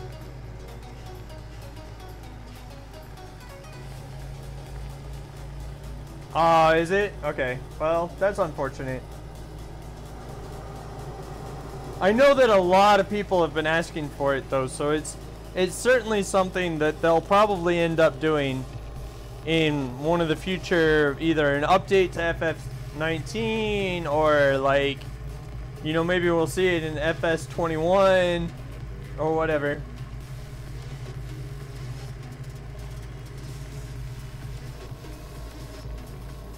No more rain through buildings. What? They fixed the leaky roofs? Well, that's good.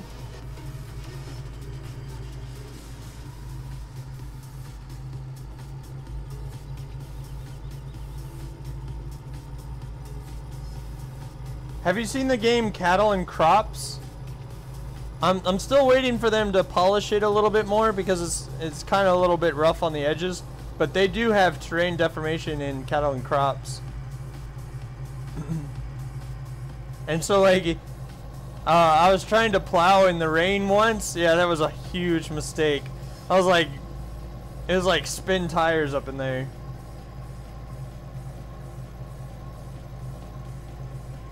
But the problem with like other farming games is they're not really as sandbox playgrounds as it is here. They're more like mission-based games. You know, like in Cattle and Crops, it was like, oh hey, go plow this field and you'll get a harvester or something like that, you know.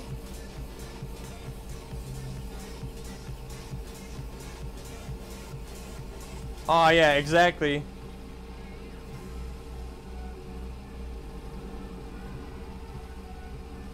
Look at that money! Money, money, money! $37,000. Practically $38,000.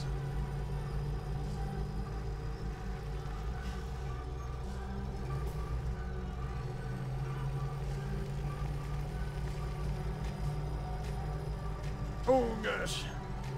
My tire lost some grip right there. I gotta clean the truck.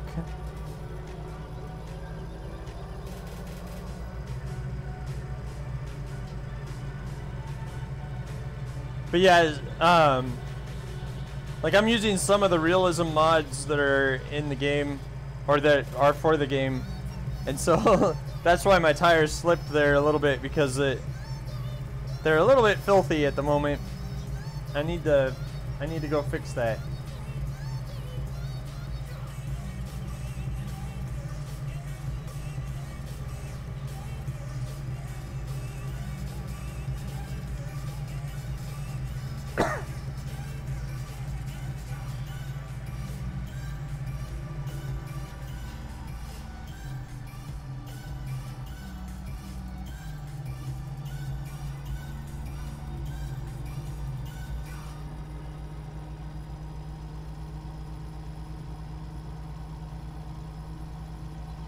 Yep.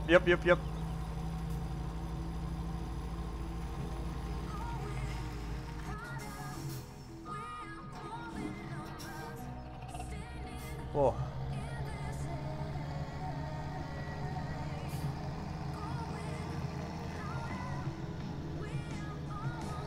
Yeah, one of the realism mods I'm using is like, the dirtier your equipment, the more the maintenance costs. And like you can see, this tractor bounces around a lot in this terrain. And you'll notice, like, when the trailer gets heavy, you'll notice like the tires will slip a lot. And if it's raining and you're trying to pull something that if it's raining and you're trying to pull, so like, you know, let's say this trailer at full weight requires 300 horsepower. Well, this particular tractor only has, you know, 145 horsepower, right? So like, what you'll notice is you just can't pull it. It won't go anywhere because your tires are just spinning around in the mud, or you're spinning around on the wet pavement or something, you know.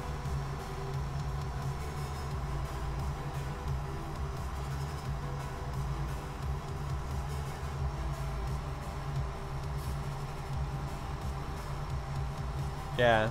If you type Emmerich, if you type !mods, Moobot will give you a list of the mods that I'm using at the moment. There's some random ass fucking corn stalks. Yeah, exactly. It's called Farming Simulator. There should be more simulation to that. The problem, like, I would use the Seasons mod, but the problem with the Seasons mod, like I said, for a stream is that there's times in the seasons where there's nothing you can really do. And, you know, that's fine for, like, you know, multiplayer or playing by yourself or something like that, but when there's people that are watching you play the game, they want to see you doing stuff rather than just sitting there.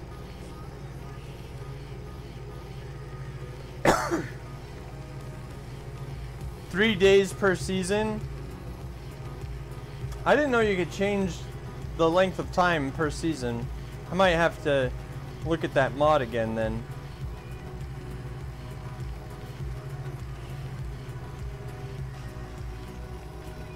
Maybe set it to something like 4 game days per season, because then that would be, well, there's 4 seasons. So yeah, so 3 days, that'd be good. I might have to look into that, man. Yeah, we gotta get this cleaned up so we don't slip or don't slip again.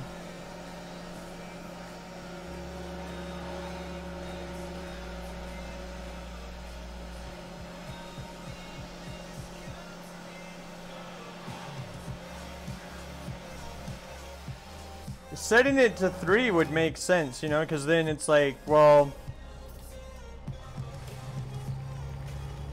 3 each day is each day is a month.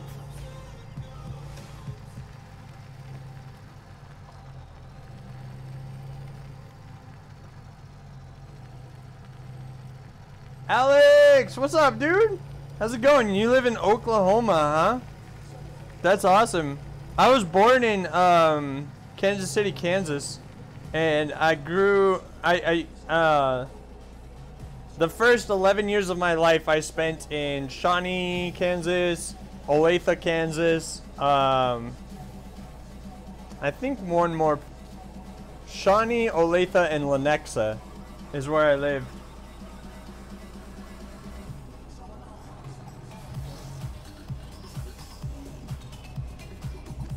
But yeah, dude, the equipment is crazy expensive. That's for damn sure. I mean, we see that in the game. You know, like it's like $500,000 for one of those harvesters. You know,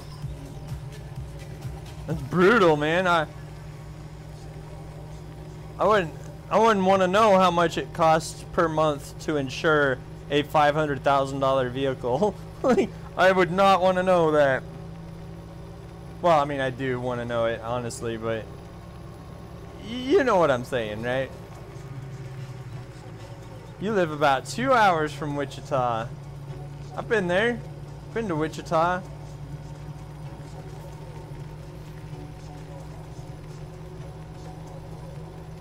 Yeah. Well, Alex, you say you work with for the insurance company, right? How much is it to insure a combine?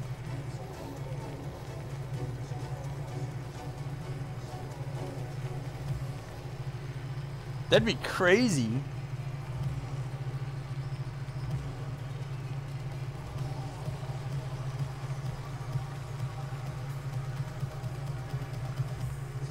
I hear that like a lot of farmers don't actually buy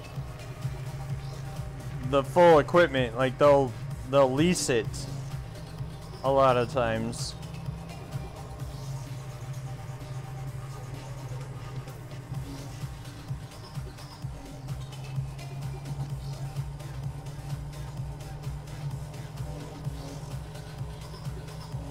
I wouldn't want to lease equipment that's that expensive though, because like in real life, when you lease something, you're basically throwing the money away. Because like I know with cars, for example, if you lease a car, it's like you're allotted X amount of miles to put on that car through the lease term. And so I imagine that like with farming equipment, it'd be even worse because of the wear and tear that goes through a piece of equipment like that. $30,000? Oh, okay. Property, equipment, and everything. Oh man, still though, good God. Good God. I'm not becoming a farmer anytime soon.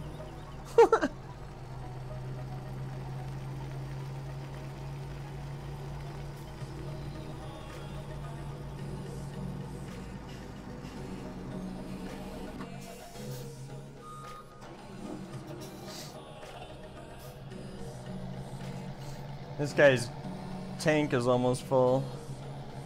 Oh, and we're almost done harvesting 34 finally. We'll have to go back and do that, do the little patches that this guy is unable to figure out how to do.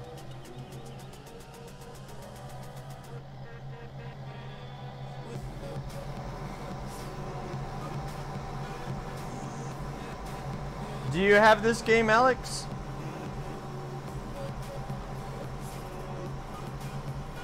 If so, you're welcome to come join me on multiplayer. I am hosting the game on a multiplayer server at the moment.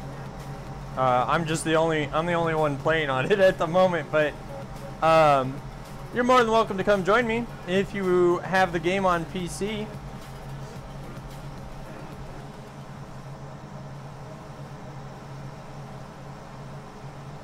I have a very small list of mods that I'm using.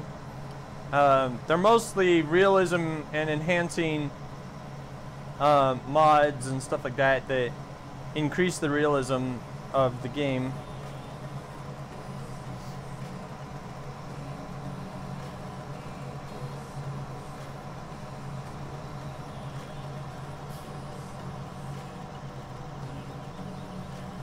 Oh, interesting. So like they share the do they share the equipment too then, I guess? I guess they would like Oh, well, I'm going to use the harvester today. You can use the combine tomorrow, kind of thing.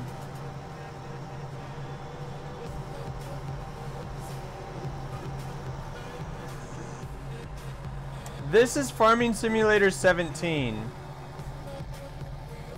And it's fantastic. It's a great game. This guy thinks he's done with his task, so we'll have to do it manually.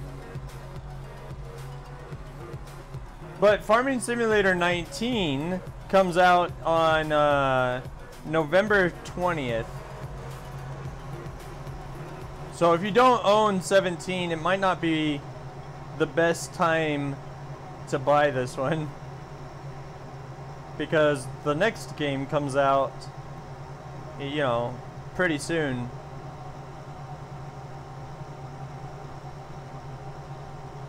So it might not be, well, you know, as much as I would love to see it in multiplayer.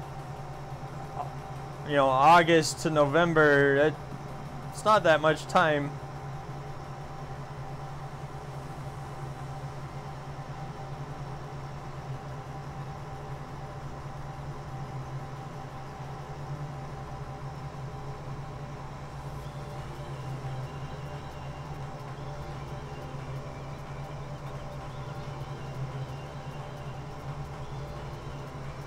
Kind of surprised that this guy said that he was done. He had a whole other row to go.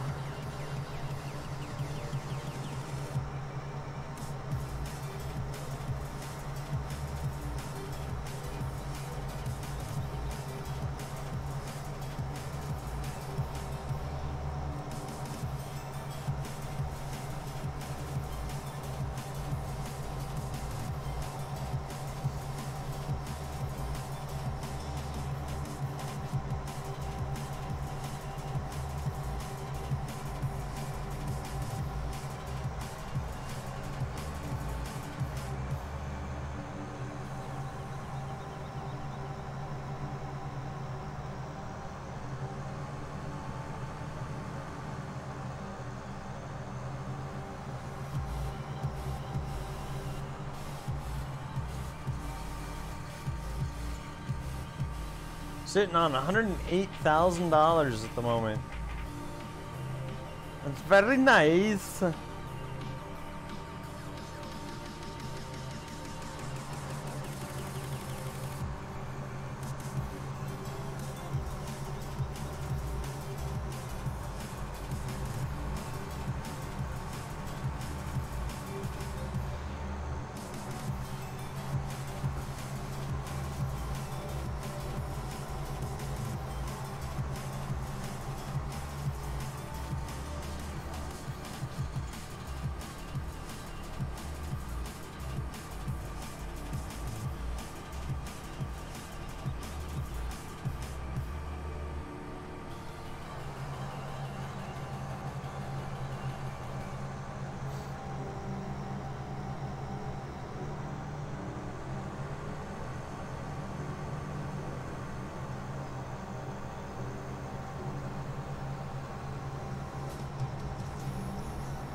Welcome back, Donuts. What kind of bad weather do you got, man? And where at in the world are you?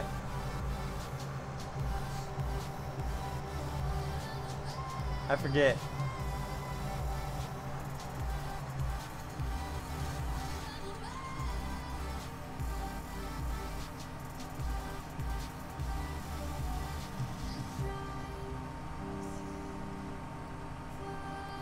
I don't know why I'm driving this all the way over there to drop off 1,400 liters. I'll just drop it directly into the silo.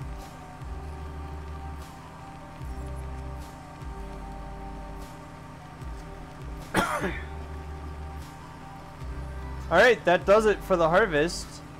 All of the fields have been harvested.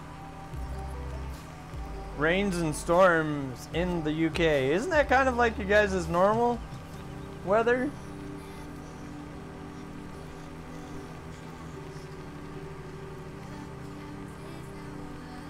I live in Tampa, Florida, and we get daily thunderstorms here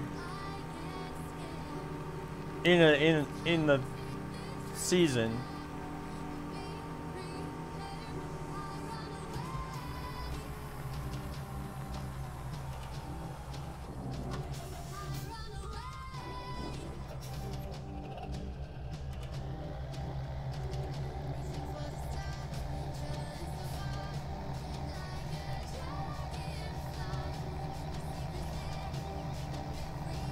Oh, look how big Field 34 is. Field 34 is massive.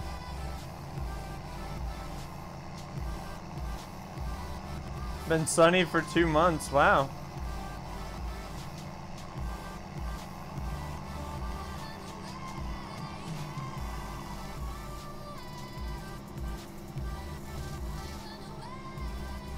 That kind of reminds me to take a look at the weather though, because I haven't been paying attention this season, and I should really look at it more often, because it's kind of important when you live in Florida to pay attention to the weather.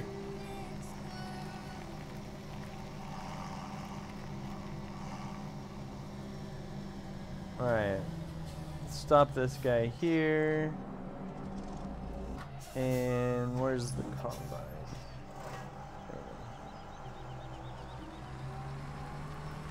Wash this guy, go put him away.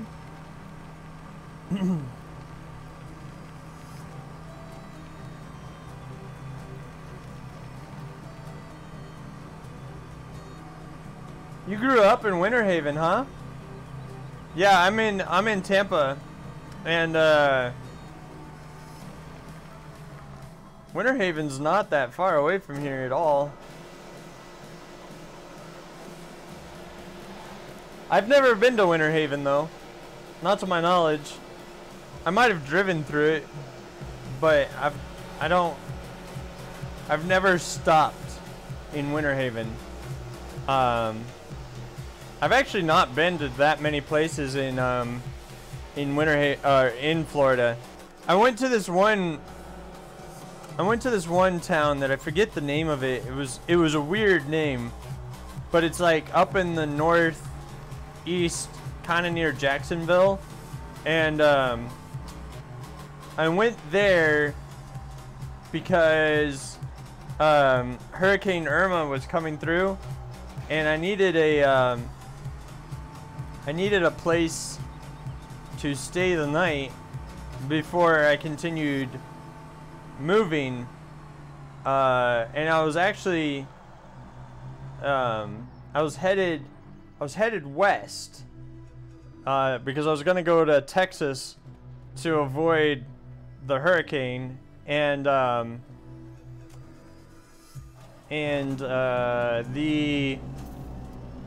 reason why I went northeast first instead of just going north and then west was because all the hotels in like the north and the west were all booked up, and so there was no hotels for the first night to go the way I was supposed to go. So I had to go out east first and then go west. They got good restaurants. Legoland is fun if you like Legos. I do like Legos. The only thing that I don't like about Legos is how fucking expensive they are. You know, it's like $100 for a small set nowadays, you know? They're really expensive. Like I looked into getting the Star Destroyer, and then it was like $600, and I was like, I don't really, I want it, I want to build it, and I want to play with it and have fun, because I'm a big kid, But I don't want to spend $600 on an item I'm not going to use a lot, you know?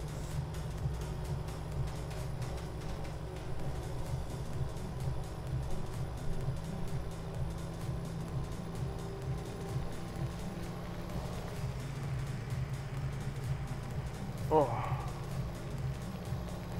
I think we should probably still have a good price on corn.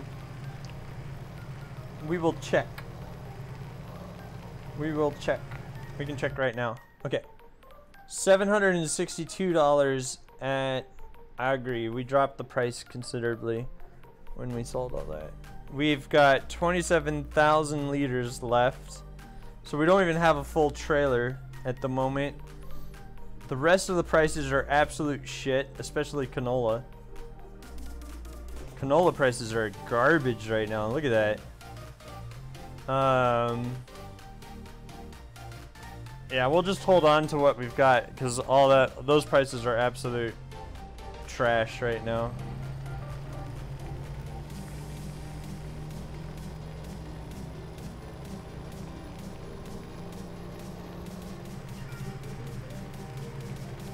Okay, so what we need to do now is we need to plow the fields. So we need to finish plowing 44. We need to start plowing 34. And we need to plow 45. Then we need to cultivate those as well.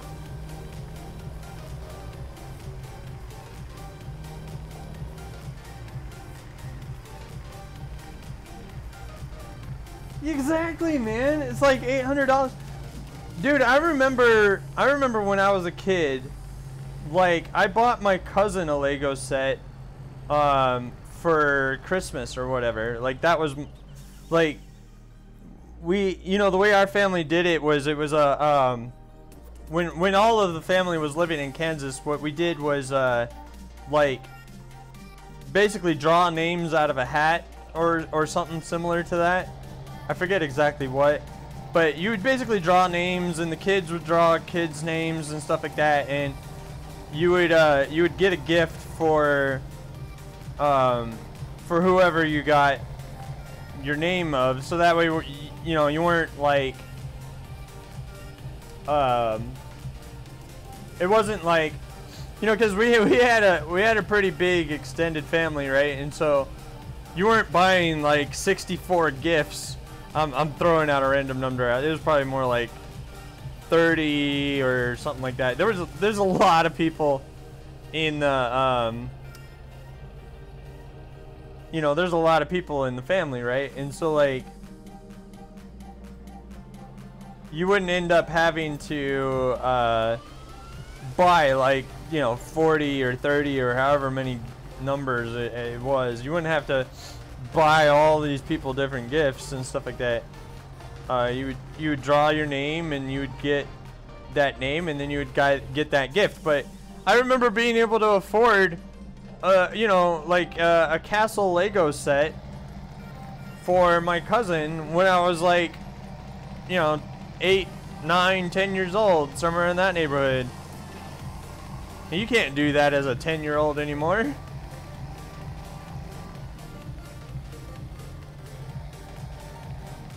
You might be able to get like a I was able to get a full castle Lego set for him, which included like 10 figures and like a decent sized castle and stuff like that. But these days, like that same kind of money would probably buy you the latrine outside.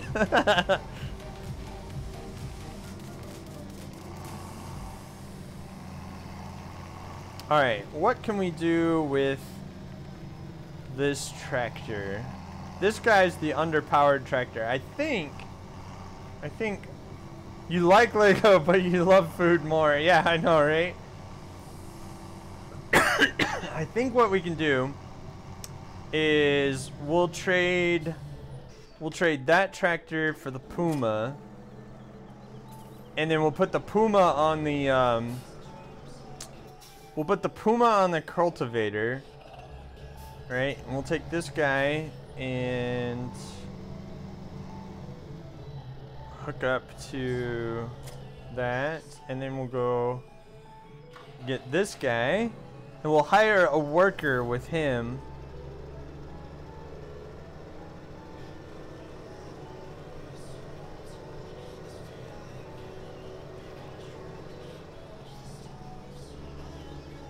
Whoa. Was that before or after the Columbia exploded?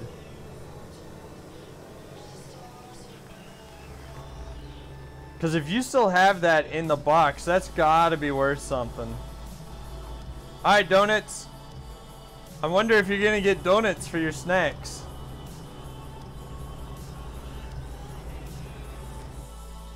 If you still have that in the box, that's gotta be worth something.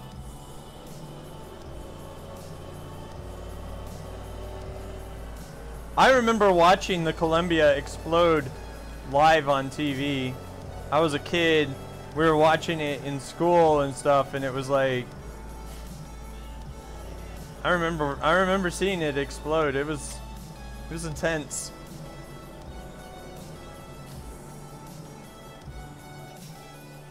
All right.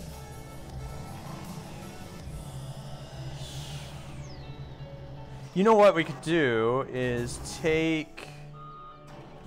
What do you want, buddy? You want over here? Come here. Come here. Come on. Come on. Don't be silly. That's what you're trying to do anyway. There you go. Alright. Yeah, hi.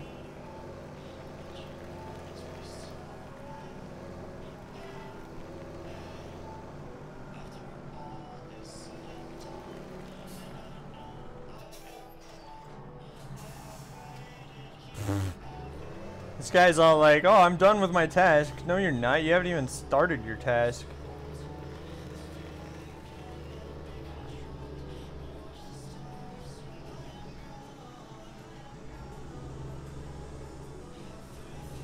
I never got any of the Technique Legos myself.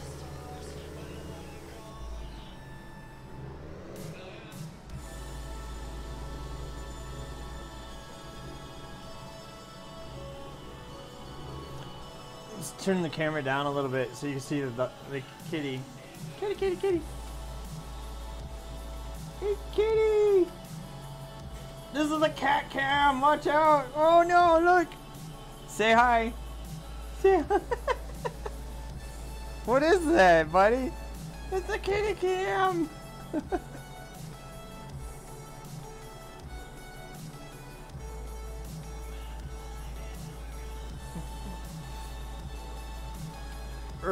You need to see my keyboard, buddy.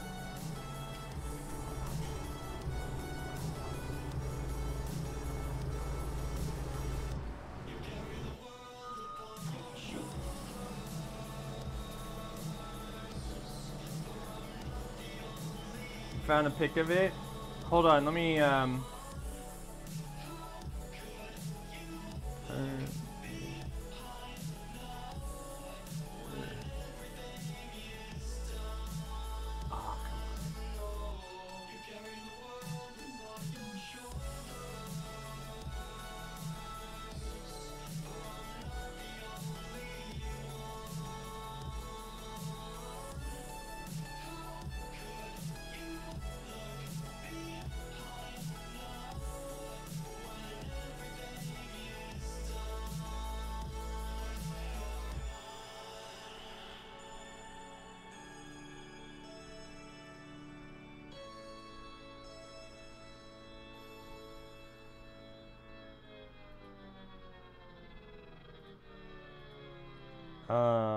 permits. If you wanted to share a picture of it, Moobot will not time you out for the link for 3 minutes.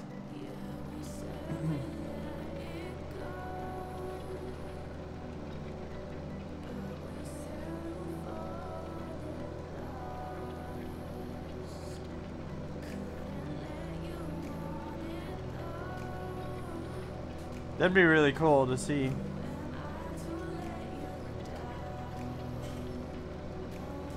Did you ever, well, no, you left it in the box. I was gonna say, did you ever get around to building it? But then I remembered you were saying, hey, I left it in the box.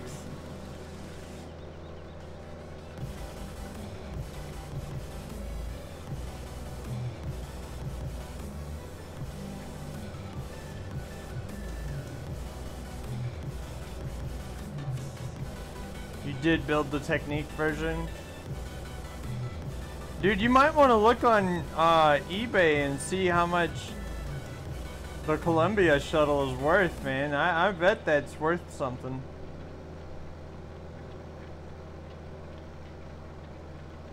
I don't know if I would want to sell it, but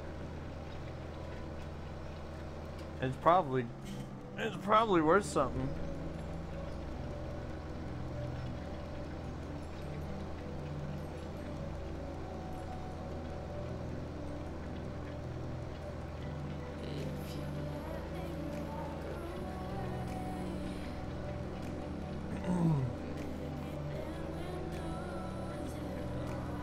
This tractor's not powerful enough for this cultivator. You can I wish you guys could feel how much this is struggling,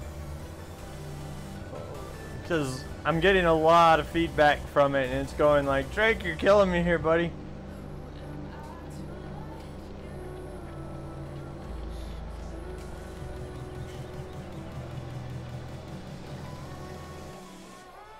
Alright, now we put a worker on that so that we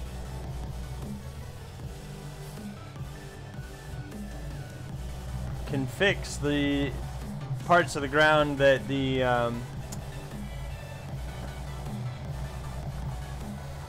AI missed over here.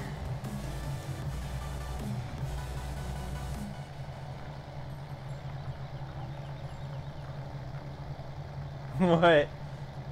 Did you look it up on eBay to see what it was worth?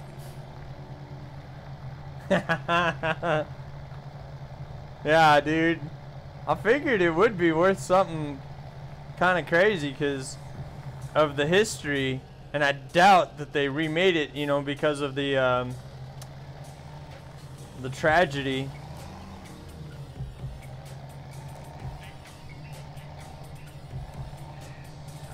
It's on Amazon for $800.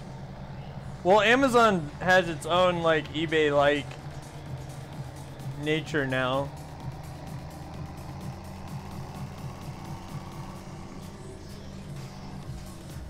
You found the picture? Okay, give me a second.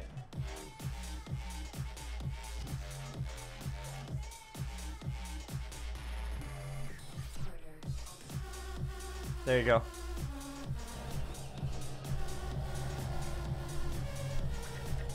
I got blocked anyway. Shit. Okay, so it's not MooBot that's blocking you. I know what's blocking it.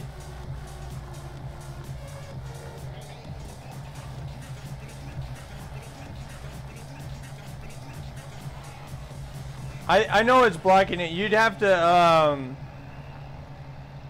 I think you'd have to private message it to me, and then I'll have to post it myself. Yeah, send it to me in private message and then I'll post it. I should have that up here in a sec. Oops.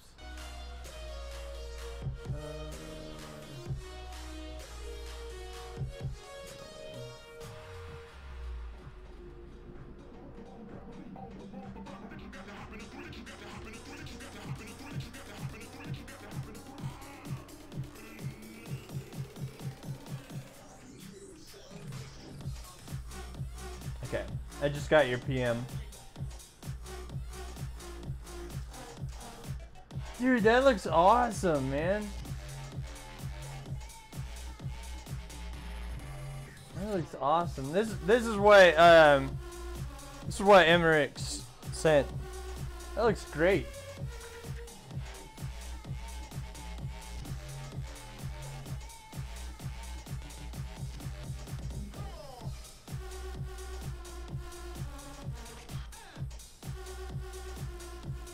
How big is it? It looks like it would be pretty damn big.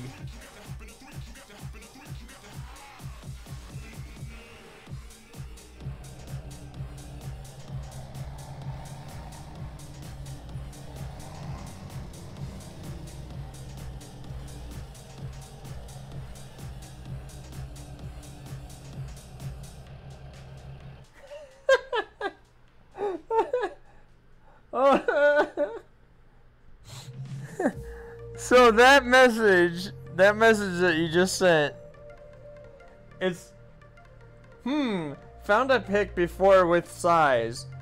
Like, Twitch automatically censored that one because it thought that the message was sexual. It thought that message was sexual. Like, what? Come on, Twitch. You're killing me here. The word size is not sexual.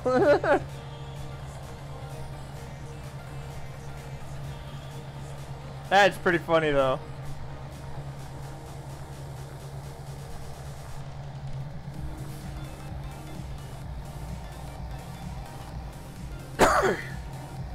One of the reasons why I have like such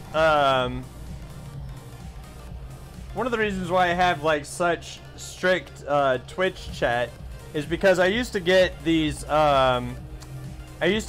porn bots that would come into my streams back when I was streaming more regularly and I had like a larger viewing audience, right? Like there would be these bots that would come in and they would post these pornographic links and porn sites and stuff like that, and I didn't want anybody getting a virus or something from clicking one of those links or anything like that. So I had to really crack down on my Twitch chat, and I just I've never lifted the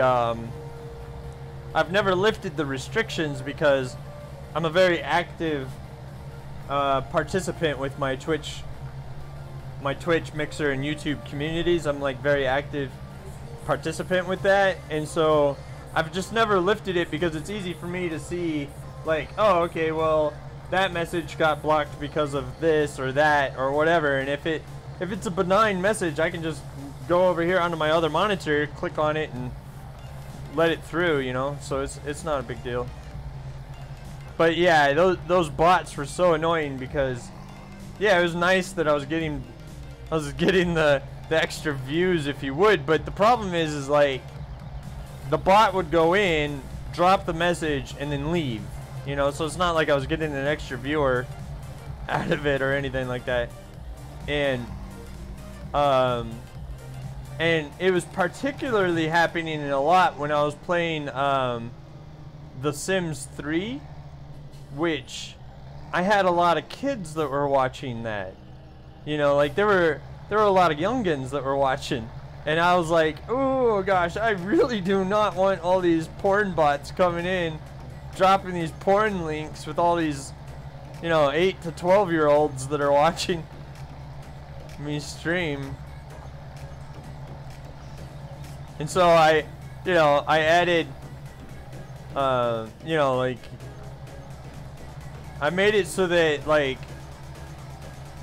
on all of my streams, you know, it's all, hey, this is an 18-year-old plus stream, because, you know, I swear now and then, and I don't want to be responsible and shit like that. There you go, there's a swear. But, like, I still get young kids that come in here and watch anyway. That was extremely annoying, dude. That was extremely annoying. Because at first, you know, like, it was happening when I first started streaming, right? And, so I didn't really know a whole heck of a lot of, like, how to deal with it and such. And so then I went and I got Moobot to auto block and close out their messages like automatically, so that I wouldn't have to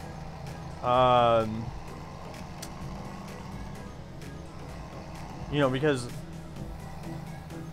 so that I wouldn't have to, because I was having to do it like all the damn time, and it was taking a lot of time to ban them. Whereas like when I first got Moobot in my chat, like they were able to block the those links instantly, just boom, boom, boom.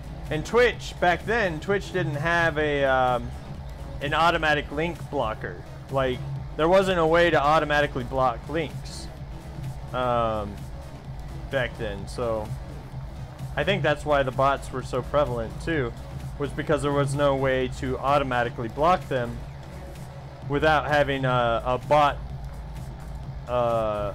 mod like Nightbot or Moobot or any of the other ones, if there are other ones. Didn't you? But yes, it was extremely annoying.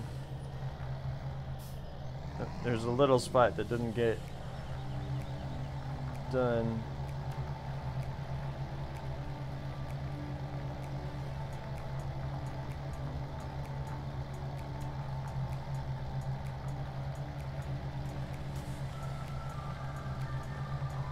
That's a really cool looking shuttle though, man. That must have been fun to play with.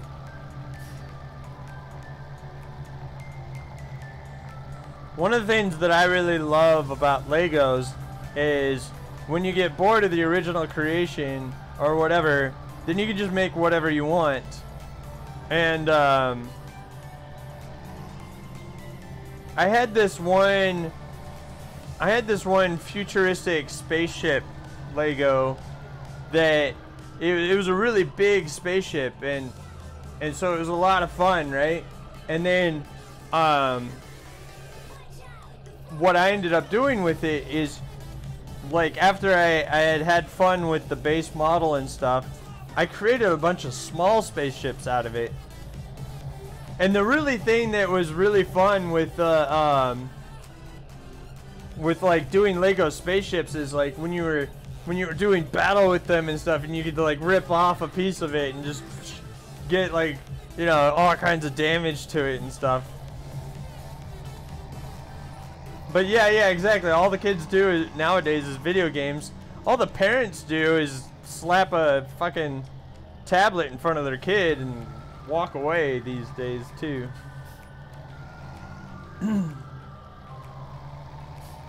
I was gonna start that field with the small plow, but I'm not that masochistic. I am not that masochistic. We're not doing that large ass field with this tiny plow. This plow is, the only purpose it serves is to tidy up what the AI is unable to plow. Well, that, and this was the plow that we had to use before we could afford the bigger plow. Because the thing with the bigger plow, right, is like we couldn't just buy the bigger plow and call it a day, because we didn't have a tractor that could pull it.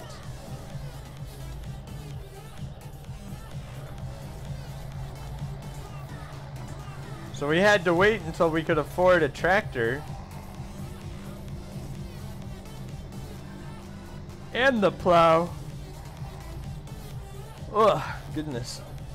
I'm yawning a lot right now because I'm actually super tired. I'm normally asleep right now. And I'm trying to reset my sleep schedule. I'm trying to stay awake until like 11 or 10 p.m. tonight. And I might not make it because I'm getting really tired. But I've been on this like nocturnal sleep binge lately. 1:42 a.m. There you go. Maybe that's why I'm tired. I'm on Emmerich's time.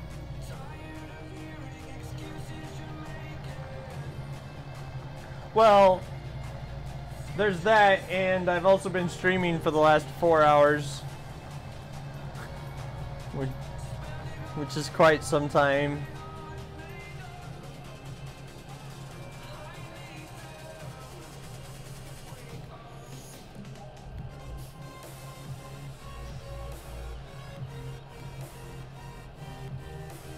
You know, one thing my buddy and I were talking about is like, with how technology has been advancing lately, it's not going to be too long before you see drone farming equipment, right? And like, somebody at home is going to be driving a real tractor or something like that that's being drone piloted out on a field somewhere.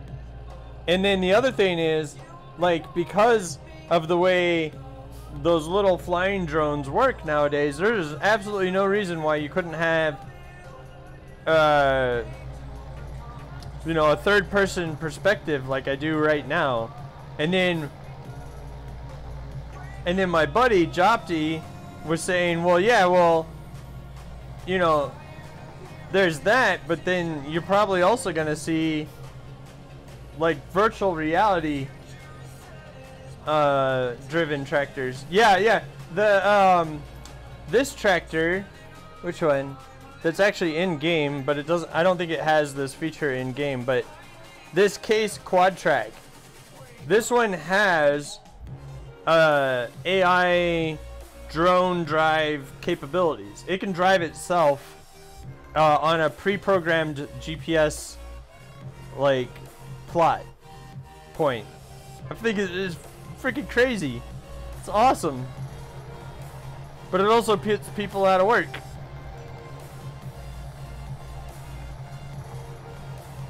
That's why I like my idea of a drone-driven tractor or combine better, because then there's still a person that's working the field.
What is going on over here? Oh. That's what's going on. Alright.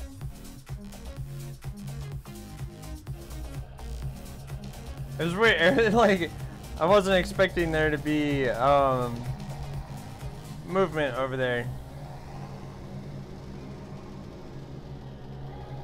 But there is.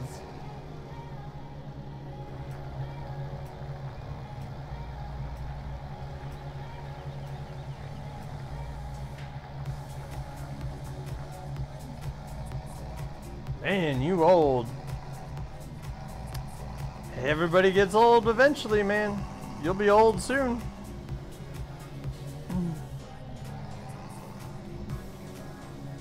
I'm 37 years old. I think. I don't know. I stopped paying attention. It's my beard that's old, man. It's this beard.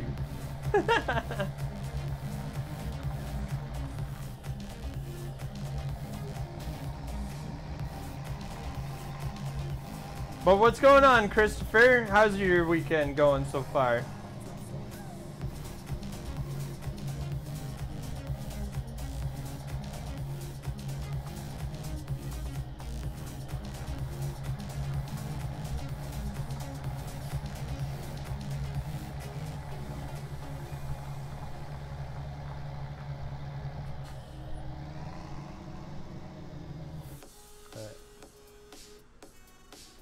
Close that.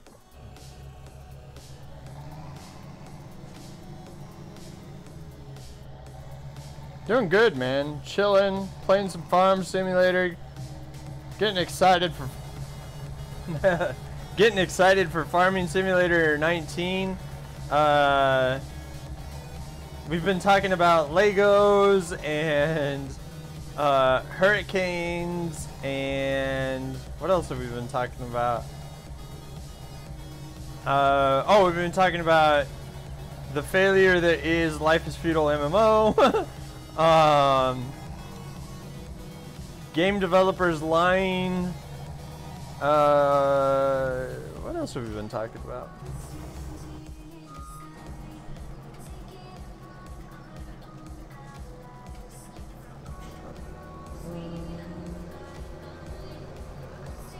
I'm not sure. Do I still live with my mom? No. I've not lived with my mom since 2000. Since the year 2000. It's been 18 years since I lived with my mom.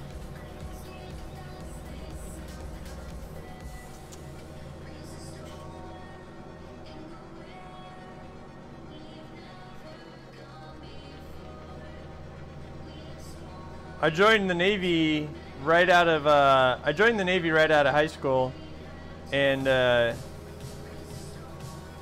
so it was pretty much ever since then. I've never lived at home. I haven't lived at home.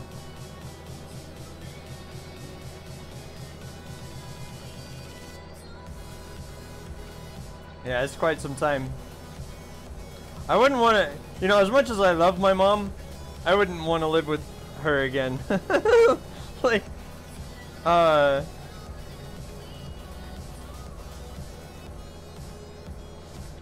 definitely done living with mom.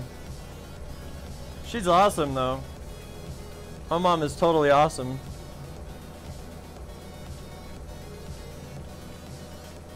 Oh, you're more than welcome, dude. Yeah, I served from I was in the Navy from 2000 until 2008, and I ended up getting injured in the Navy, and I am now medically retired. So I get to play video games all day long, and maybe I'll be able to turn streaming into something, but for now, we're just having fun, and that's all that matters.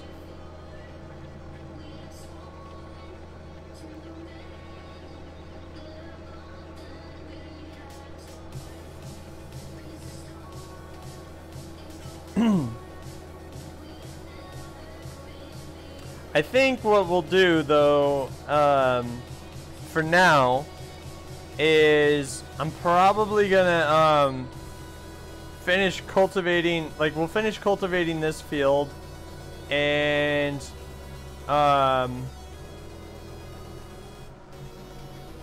then maybe we'll cultivate 44 as well, and then after that I'm gonna go ahead and take a break from streaming, because I've been streaming for the past 4 hours. No, 5 hours?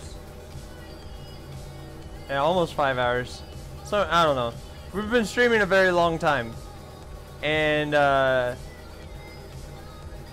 probably gonna take a break, watch a show or something, and then, but I will be streaming again, tomorrow. We'll do some more Farming Simulator. But I also might end up doing the, I want to do like a Sims 4 game where I do what I'm calling the life of so-and-so. So like, whoever we end up creating as a sim, what we do is we start them out as as a child, right? And, we wouldn't be, however, so we'll start them out as a child, right? And then we'll give them their family and blah blah blah, and but we won't play any of the adults in the family. So we'll just kind of let them do their own thing, and then try to survive as the kid or whatever. And it'll be interesting.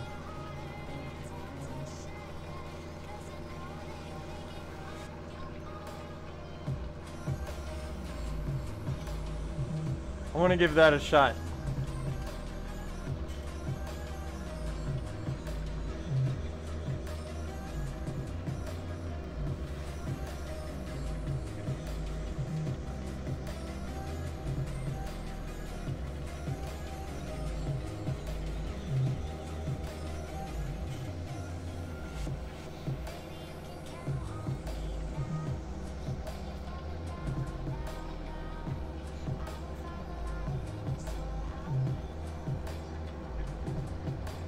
But yeah, I'm getting pretty tired because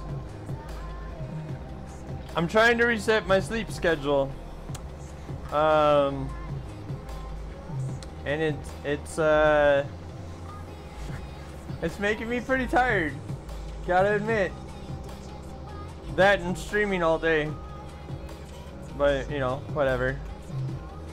It's fun. I have fun with it.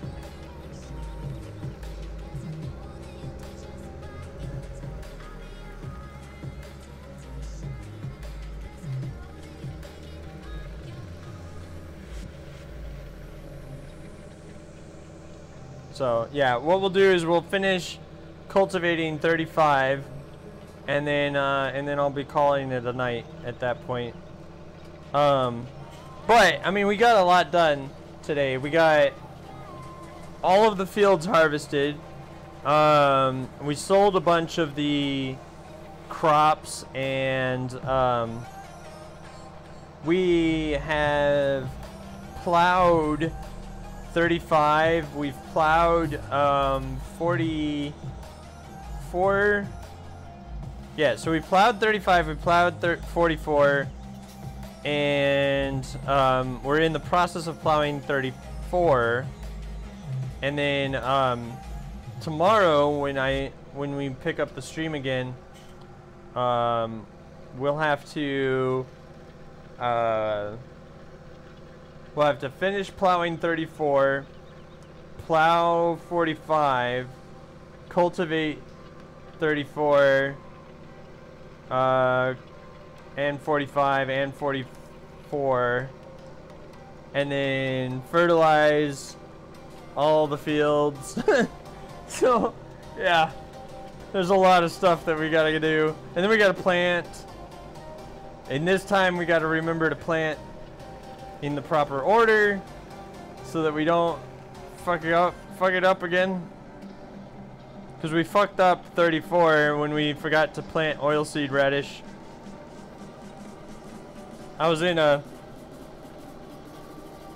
I was a little too tired to remember to plant oilseed radish, so we just did corn right off the bat, and so we didn't get all 3 levels of fertilization on the field like we would normally do, which was unfortunate, but it is what it is.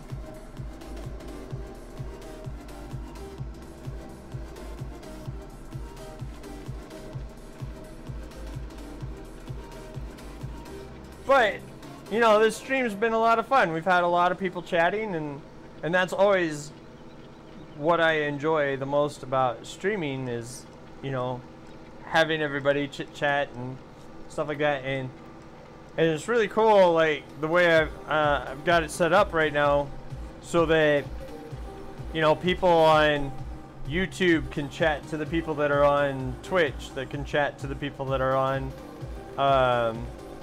Mixer. So like all 3 platforms that I'm streaming to right now can all chat to each other, so it's pretty neat. I like that. I like that a lot.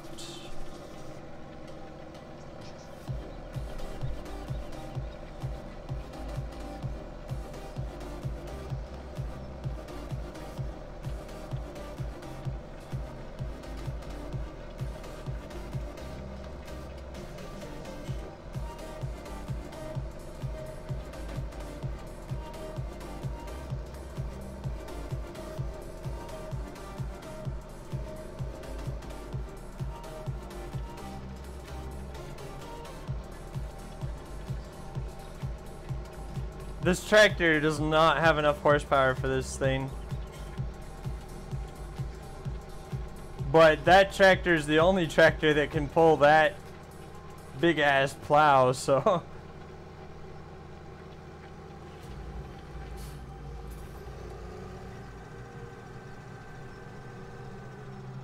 Kind of limited. Alright, ladies and gentlemen. That's gonna do it right there. What we'll do is we'll go ahead and fold this bad boy up and we'll get it ready for tomorrow. Put it right here. Alright, so I'm gonna go ahead and save the game. We're gonna take a break, but the break is gonna be for the rest of the night. So thank you all for joining me here today, and I hope that you had fun. I know I did, and it was a very long stream, but it was a ton of fun, and I can't wait to see you guys again. So do come back next time and join me in the future. Alright, ladies and gentlemen, I'll catch you later!